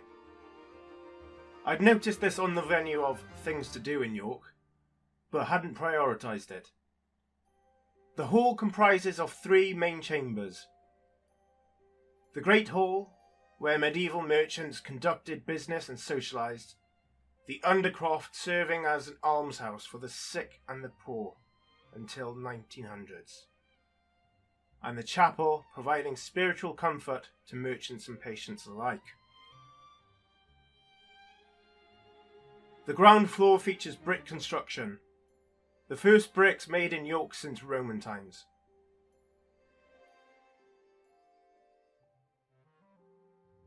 The upper section showcases exquisite timber framing with decorative barge bores dating to 1601. To our delighted surprise, both floors teeming with 10th century traders selling authentic Viking era goods. Offerings range from intricate jewellery and drinking horns to weapons, clothing and, most importantly, mead.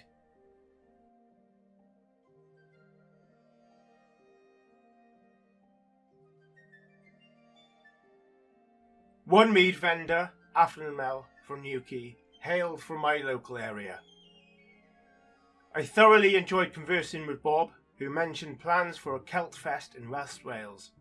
I'll be watching out for this for future opportunities. Yeah. So the Welsh branding is gold branding, fits in with this. So this is the Viking mead hall branding. Yeah. Then that's the Welsh branding, and then obviously the session meads are slightly different again, sort of with and that can extend out into a more sort of alcopop. So that fits a broader market. Yeah. So it's just not being a Viking brand. Yeah. Because we're not. We're actually a Welsh brand. We're from Pembrokeshire ourselves. Oh right, fantastic. Yeah. So the whole is, we're actually looking. So we've got 40 acres. We're actually looking at running our own events on the farm now. Right. Yeah. But obviously it's not Viking. So we're going to be aiming for Celt Fest. Yeah. So going for the Celtic angle, but with playing on the whole mythology of the Mabinogion. And going down that route. But then the whole point of it is, we've looked at all the events that we really like. There's lots of Viking ones, there's pagan, there's heathen and whatever. We're like, what do we like? And then it's like, fire pits, storytelling, feasting, drinking in a big mead hall. But with a slightly more Celtic turn on things, fantasy theme in that sort of way. And that's sort of that's the area that we're going to there. Ultimately, at the moment, it's just like a 20-acre field. Yeah. And whatever. We want to start building things like roundhouses. Yeah. And just spend time, like you get. Where are you looking at doing that? In Pembrokeshire, on the farm. Where's your farm? So it's Newquay Honey Farm. Bob, if you're viewing this and seek local video promotion, I'm at your service, buddy.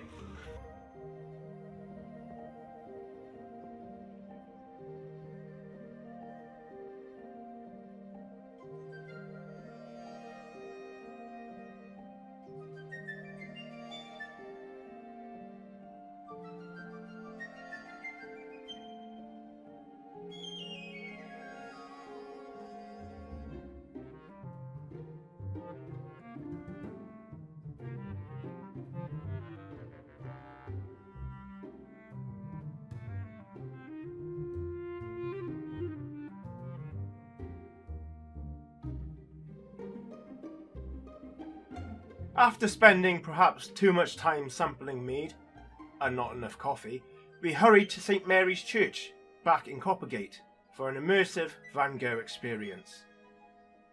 This extraordinary exhibition animated Van Gogh's masterpieces using multiple projectors, similar to the Minster light show. Stepping into his vivid paintings while surrounded by perfectly matched musical compositions created a profound connection to the artist's emotional world.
Then I saw in this reaper a vague figure struggling like a devil in the full heat of the day to get to the end of his toil.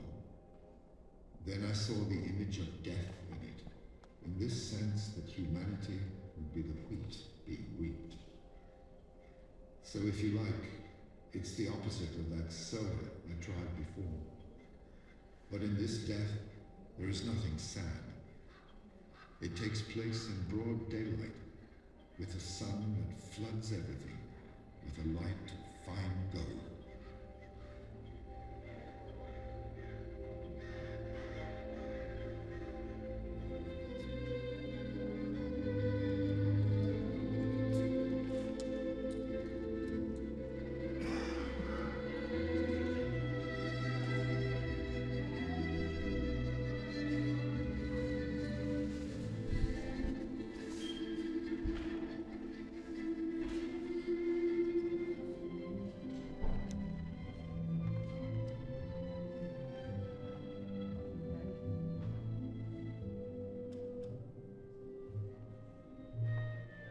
Truly remarkable, though perhaps not everyone's preferred artistic experience.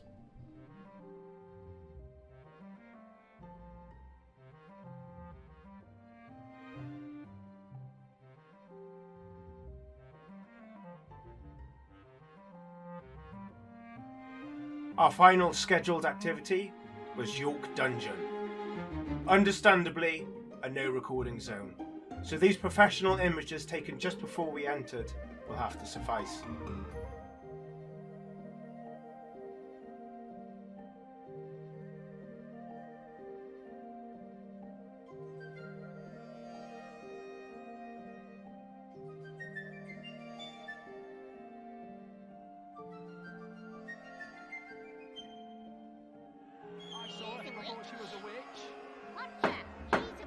Order! Order! Quiet at the front. Dirty peasant! Dirty peasants! Day 5 marked the Jorvik Festival's finale, featuring the most spectacular events, such as the Viking Games, the Grand March, and the climactic battle.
Post-battle, only one destination beckoned for refreshments. Valhalla! In Norse mythology, Valhalla represents the magnificent hall in Asgard, where Odin welcomes the fallen warriors to prepare for Ragnarok. Essentially, a warrior's paradise of perpetual feasting, drinking, and combat training, only to die and do it all again the next day. York's Valhalla, nestled near the Shambles, embodies this concept perfectly, with its medieval timber frame structure and atmospheric darkened chambers designed with authentic Viking aesthetics. Here you'll discover an impressive selection of craft beer, ales and mead varieties, alongside hearty home-cooked fare, rock and metal music day and night, and the atmosphere unrivaled anywhere in York.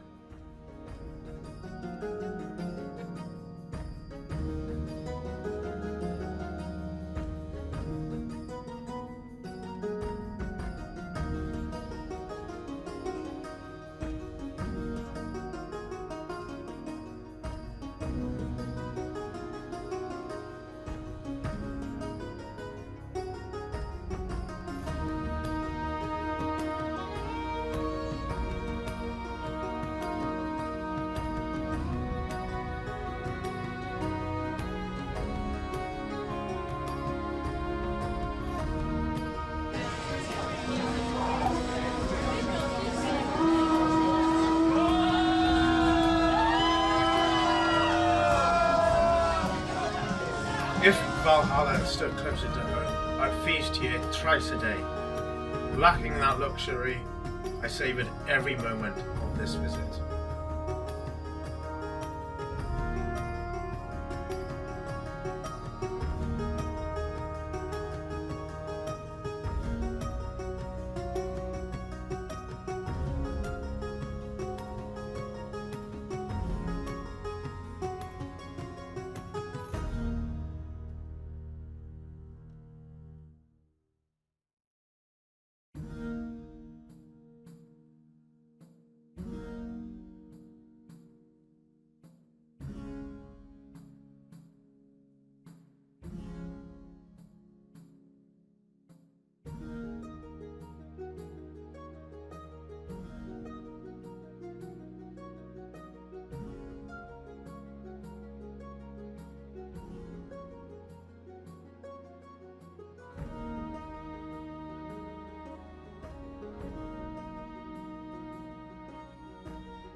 The evening continued just beyond Bootham Bar, where a small pub hosted a pagan celebration concluding the Jorvik Festival.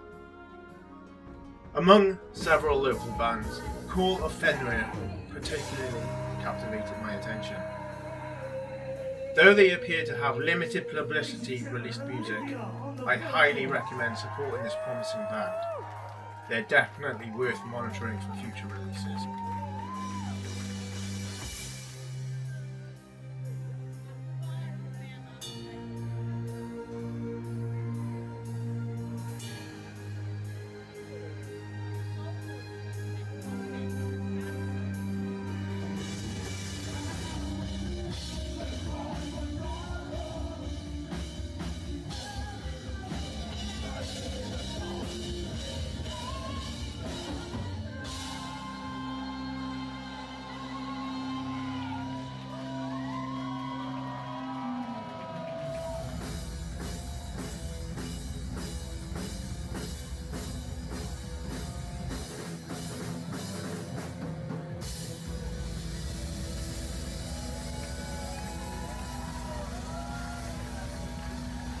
Day 6 offered our most relaxed itinerary.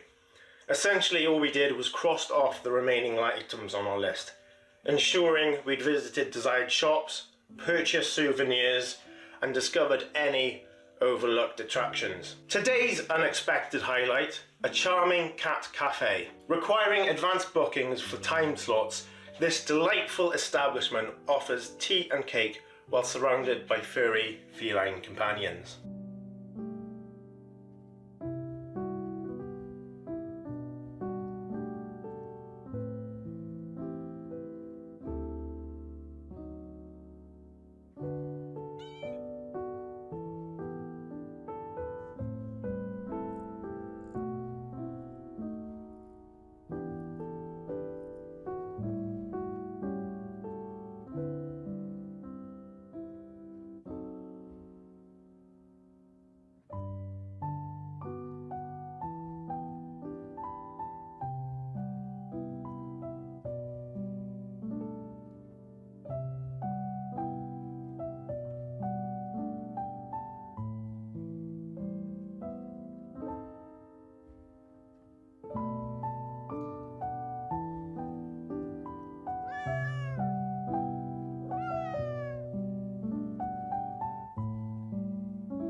as promised, throughout our journey we visited numerous pubs, sampling local ales and meads, with a special mission in mind to experience York's most renowned haunted establishments.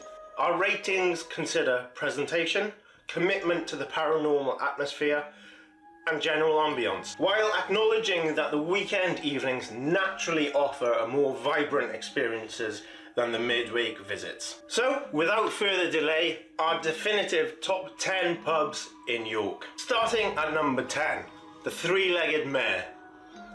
They're relatively new, established in 2001. It takes its name from Tyburn's infamous execution apparatus, located half a mile away. I particularly enjoyed their merchandise stall, a reoccurring highlight in several pubs. The atmosphere felt welcoming without overwhelming crowds. Its only shortcomings were the small beer garden and minimal supernatural elements.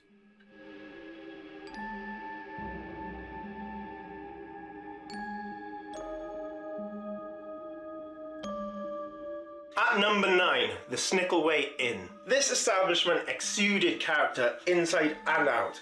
We initially expected multiple floors but discovered just the ground level with a modest rear garden. The facade dates to the 15th century, making it among York's oldest pubs.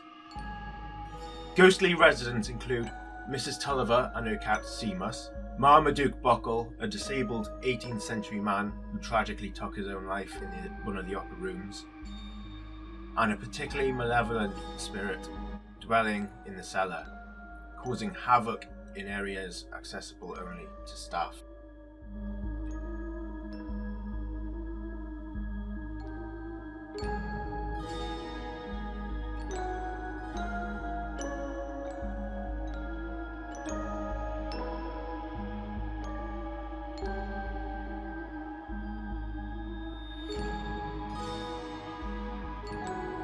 Number 8, the White Swan. This gorgeous establishment comprises 9 distinct buildings, from coaching horses to a former barbershop.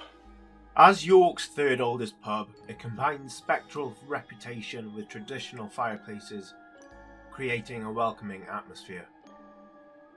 The interior masterfully balances historical elements with subtle modernisation, remaining well lit while featuring multiple screens. An impressive selection of keg and cask ales complements their food menu. Paranormal activities include a gathering of phantom baptists, often seen around the fireplace, and occasionally relighting it after it's been extinguished. Furniture moving seemingly by invisible forces, and mysterious voices and footsteps echo through the ancient rooms.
Number 7, the Guy Fawkes Inn. Reputed birthplace of the infamous conspirer, remembered every November the 5th, though the authenticity of the window sticker plaques remain questionable. Maybe a simple nod to the fact he was born in an area towards the rear. This pub embraces its medieval ambience, capitalising on Fawkes' connection with branded merchandise and thematic elements throughout. An excellent ale selection and reportedly impressive menu enhance the experience. Curiously, Fawkes himself isn't among the spectral spirits. Instead, 2 children who succumbed to the 1700s cholera outbreak haunt the Belfry Suite, while a Victorian gentleman or workman paces restlessly before fading away. Additional apparitions include a priest and a mysterious grey lady.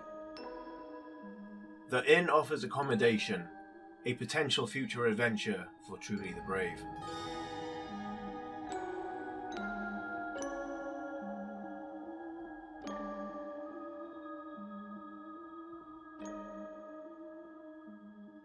Number 6, the House of the Trembling Madness.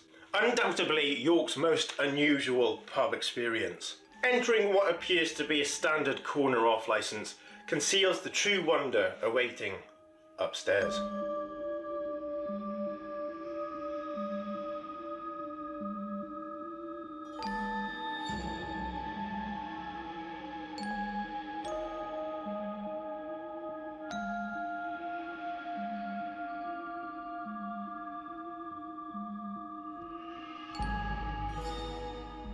This medieval alehouse has become synonymous with its eccentric taxidermy collection and the staff who embody the establishment's madcap spirit.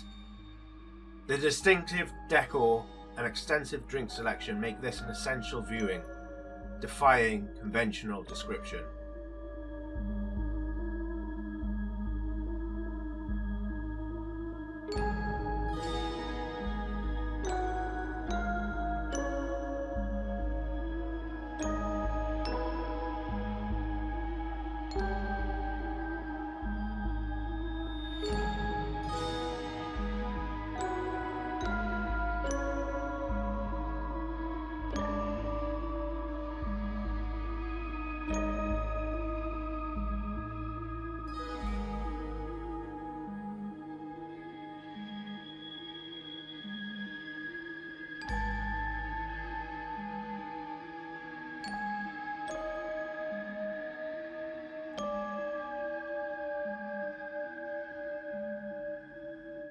Number 5, the legendary Old Star Inn. Perhaps my expectations soared too high for this renowned establishment.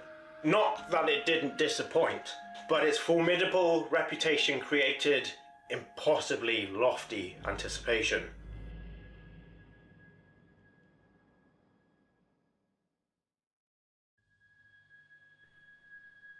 Built in 1644 and serving as a hospital and mortuary during the English Civil War, it claims the distinction of York's oldest continuously licensed pub.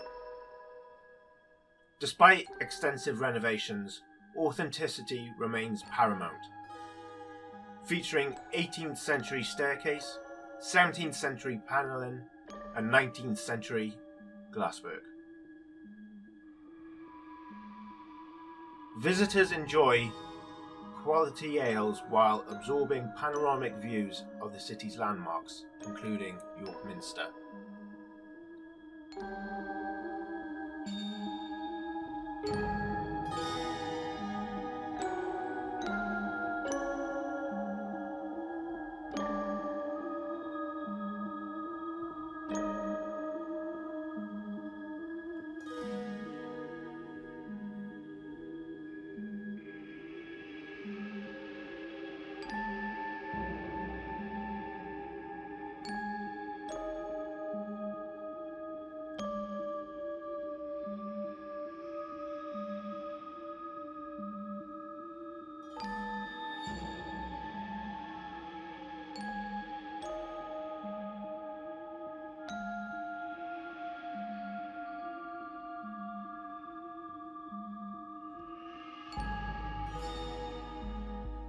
Local legends speak of a towering royalist officer's spirit. 2 black cats allegedly bricked alive within the column between the front door and the bar, causing dogs to bark unexpectedly.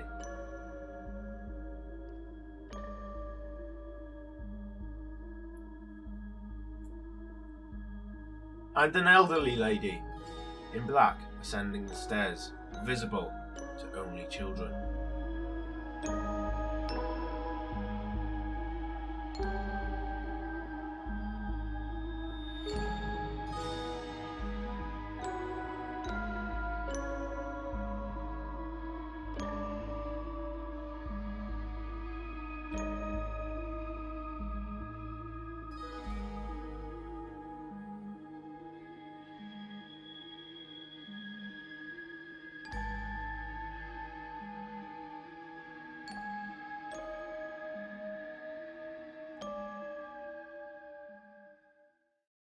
Number 4, the unexpected gem on our list, the Blue Bell. This unplanned discovery proved a delightful surprise. Established in 1798 and last decorated in 1903, the Blue Bell proudly claims status as York's smallest and most beautiful pub. A proper pub for proper people. This description rings absolutely true. A gorgeous, intimate space. Their house IPA proved exceptionally drinkable. And we particularly appreciated the commitment to traditional pub etiquette. No swearing, no mobile phone disruptions, and no large groups. This atmosphere encourages the increasingly rare art of conversing with strangers, creating a genuine community in an age of digital isolation. While we captured minimal footage out of respect for these principles, we thoroughly savoured the authentic ambience.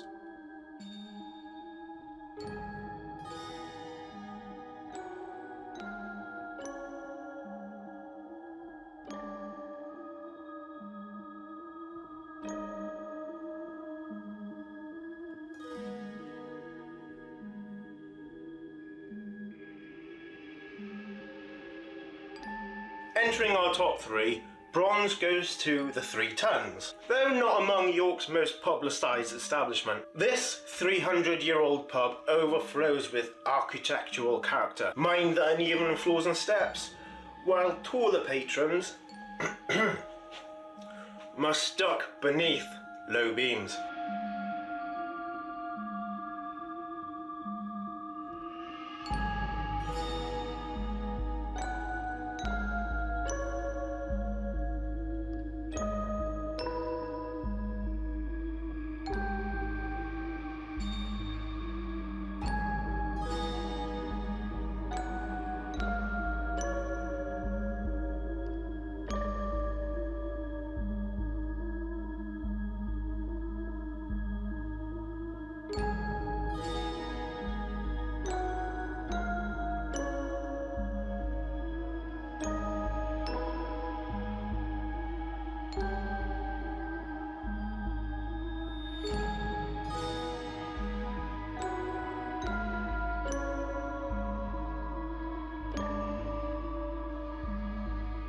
Recent renovations uncovered a treasure trove of golden coins hidden within ancient timbers. Supernatural occurrences include the gents' toilet door mysteriously open and closing, unaided, while security cameras have captured glasses and objects moving independently, attributed to a spirit named Sarah. Inexplicable banging emanates from a ceiling hatch too small for human access.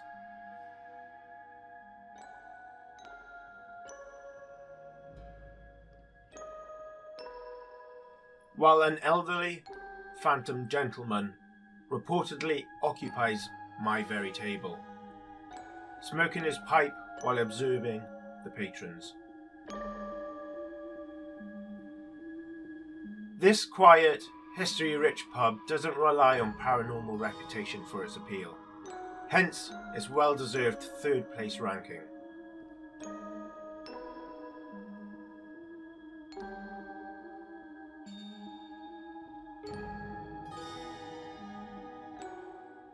Silver medal honours go to York's undisputed paranormal champion, the Golden Fleece. So thoroughly haunted that the crew of Most Haunted, a popular 2000s ghost hunting program, declared it definitively spine-chilling. Nestled in York's heart and dating back to the 1500s, the most notorious residents include Lady Alice Peckett, who roams the corridors and the staircases, Jeff Monroe, haunting the 3rd floor, One-Eyed Jack, haunting the bottom bar wearing his distinctive red coat, the perpetually grumpy old man, also seen at the bottom bar, and a young child, frequently seen in the front bar. This establishment fully embraces its supernatural reputation, cultivating a darkly atmospheric, yet vibrant environment, hosting numerous of weekly events.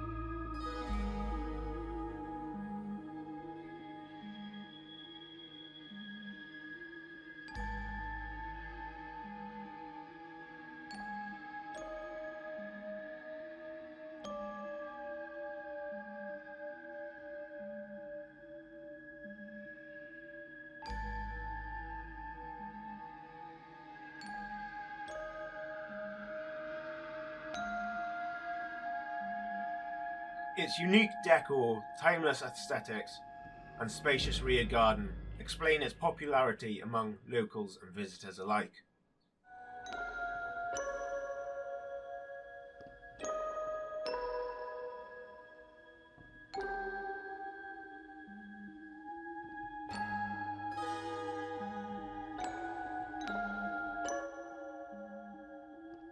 While enjoying my pint, I felt irresistibly drawn to explore the staircases, half expecting an encounter with the legendary Lady Alice Peckett. Accommodation is available here too, another tempting future adventure.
Before revealing our champion, two honourable mentions deserve recognition.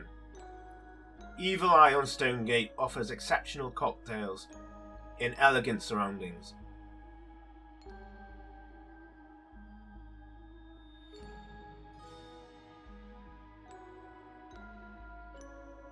The Botanist provides stunning ambience with excellent food and entertainment, though neither establishment presented particularly distinctive narratives for our paranormal pub tour.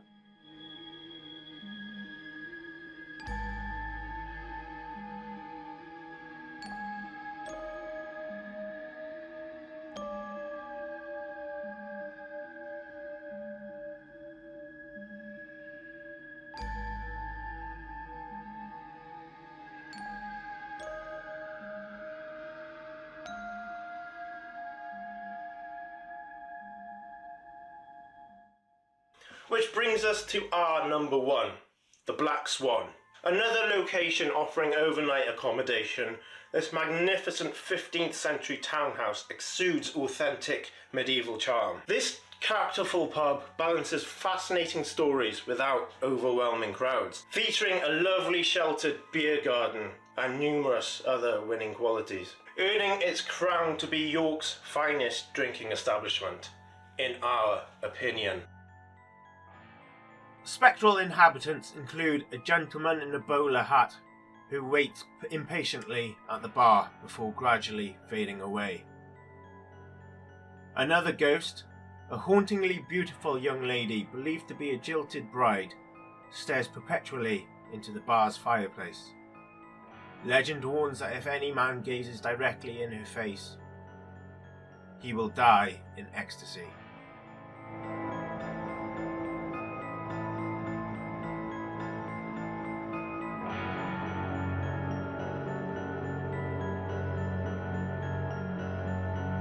Numerous additional spirits appear regularly.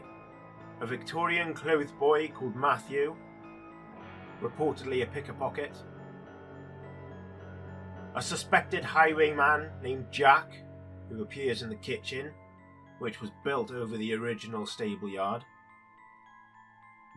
He appears in riding boots and flowing black coat, sometimes singing Irish folk songs late at night.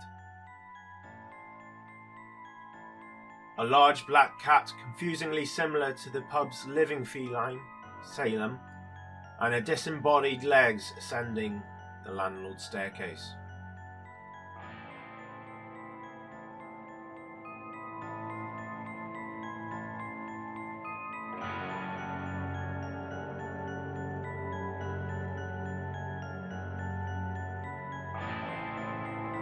The fireside chair supposedly bears a curse afflicting anyone who sits in it. I know what my curse will be. This video is going to flop. During restoration, workers discovered a clay pipe now mounted on the wall. When initially discarded, a bone-chilling cold descended until someone retrieved it.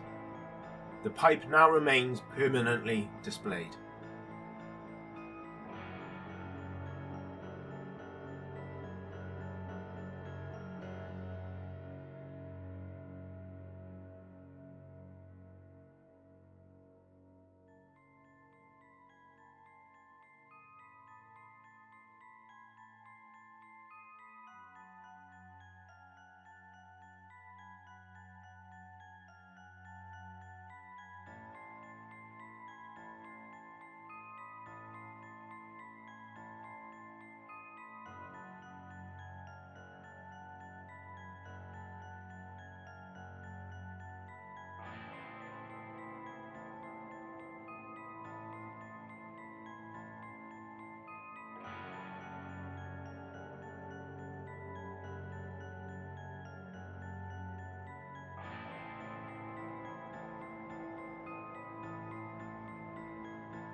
To conclude our journey, we chose this fitting final destination, knowing its proximity and uncertain when we might return.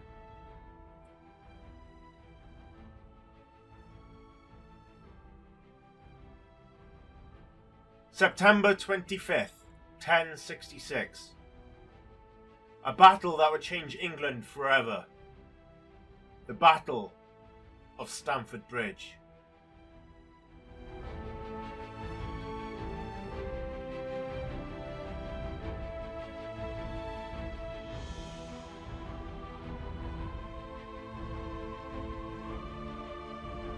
After Edward the Confessor's death, England became a contested prize.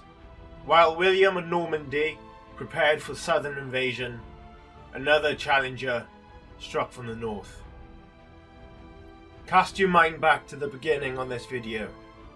Norway's king, Harald Hardrada, aided by English rebel Thorstein Gudbranson. Hardrada landed with 9,000 men and crushed local forces at Fulford. King Harald Godwinson responded with astonishing speed. Harold marched his army 200 miles in just 4 days, catching the Vikings completely unprepared at Stamford Bridge. The Norse, expecting peaceful hostage exchange after Fulford's victory 5 days earlier, had left their armour aboard their ships, roughly 25 kilometres away. Only the river separated the armies, with its narrow bridge flanked by 2 defensive forts. According to legend, a lone Viking berserker, wielding only an axe, held the entire bridge against the English advance, slaying up to 40 men before a cunning soldier navigated beneath the bridge and speared him from below.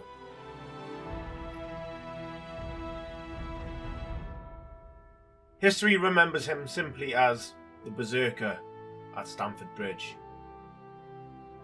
This extraordinary last stand bought Hardrada precious time to dispatch 3 elite horsemen to summon reinforcements from the ships.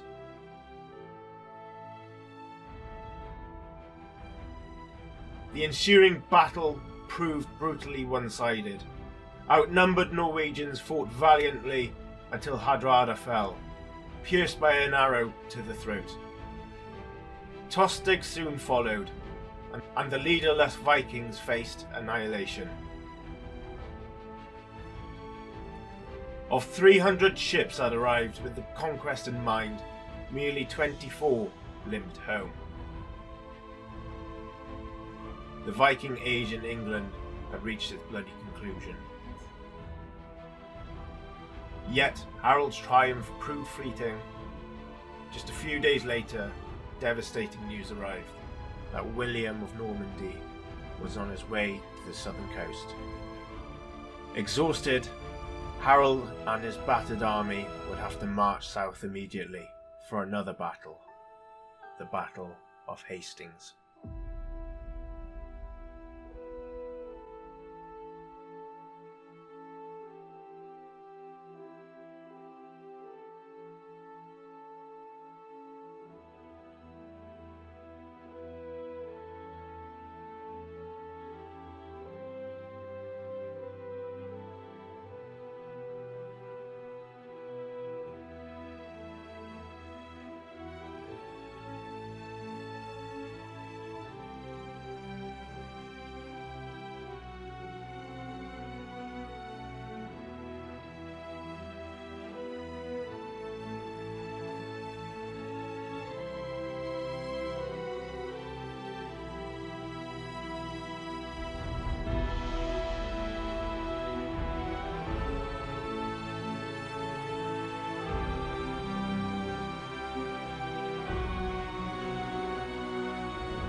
Standing here now, where the last great Viking army on English soil met its end, it feels like the perfect place to conclude our journey.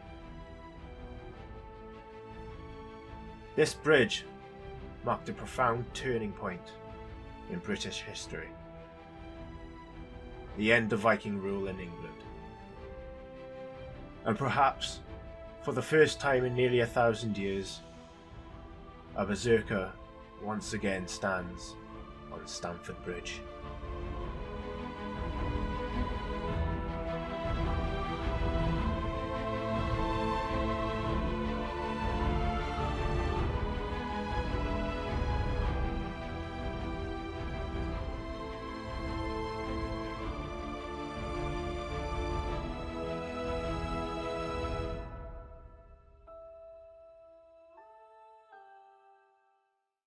And so, our journey through York comes to an end. What began as a simple pilgrimage to this ancient city became an unforgettable adventure through time itself. We've walked the medieval walls that have stood guard for centuries, each stone with its own story to tell. From Micklegate Bar, where traitors' heads were once displayed as a grim warning to visitors, to Walmergate Bar, with its perfectly preserved barbican.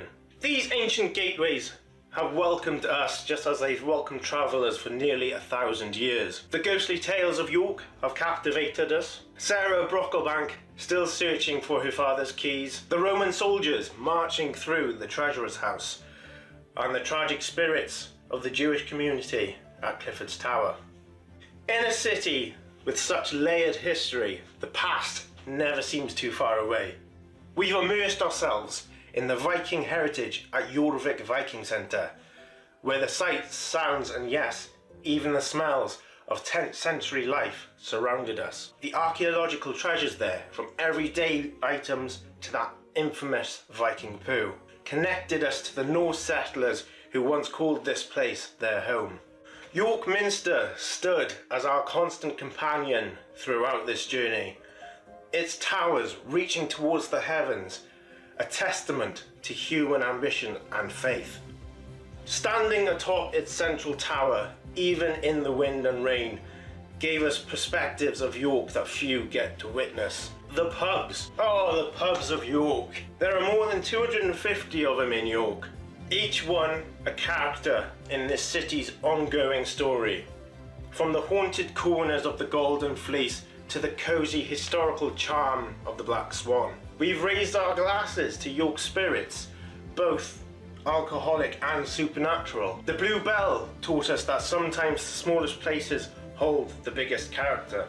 While Valhalla transported us straight to the Viking afterlife, if only for an evening of mead and merriment. Our taste buds have journeyed too, from sweet chocolate treats that remind us of York's confectionery heritage, to hearty meals that fueled our daily adventure. That carrot cake ale certainly won't be forgotten anytime soon. The Shambles took us back to a medieval marketplace, its overhanging buildings creating a perfect frame for our memories. And at Murton Park we experienced Viking life beyond the history books, connecting with living history in a way that museums alone cannot provide.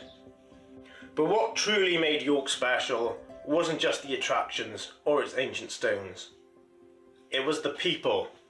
The kind stranger that gifted us her tickets, the dear lady that rescued us from the rain with a lift into York, the enthusiastic guys like Shalumbo and Dalton who brought history to vibrant life. Fellow travellers that shared the journey with us. As we leave York behind, we don't say goodbye, merely until next time. There are still hidden corners to explore, more ghost stories to discover, and pubs yet to visit. The Viking and Roman roots in this city run deep, and we've only just begun to uncover them. York isn't just a destination to tick off a list, it is a place that becomes a part of you. So here's to York, to its ancient walls and timeless tales, to its ghostly residents and living tradition. May its history continue to breathe life into all who visit, and may we soon walk its cobbled streets once more. This little Welsh Viking is signing off for now, but the sagas of York will call me back again. And when they do, I'll answer. So with that all being said, there's only one thing left to do.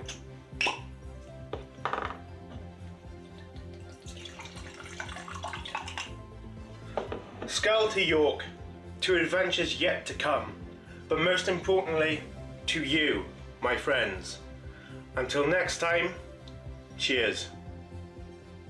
If you've enjoyed this incredibly long video, please feel free to subscribe and give it a thumbs up and share it around. Write a comment as well, it all helps the channel. But for now, my friends, take care.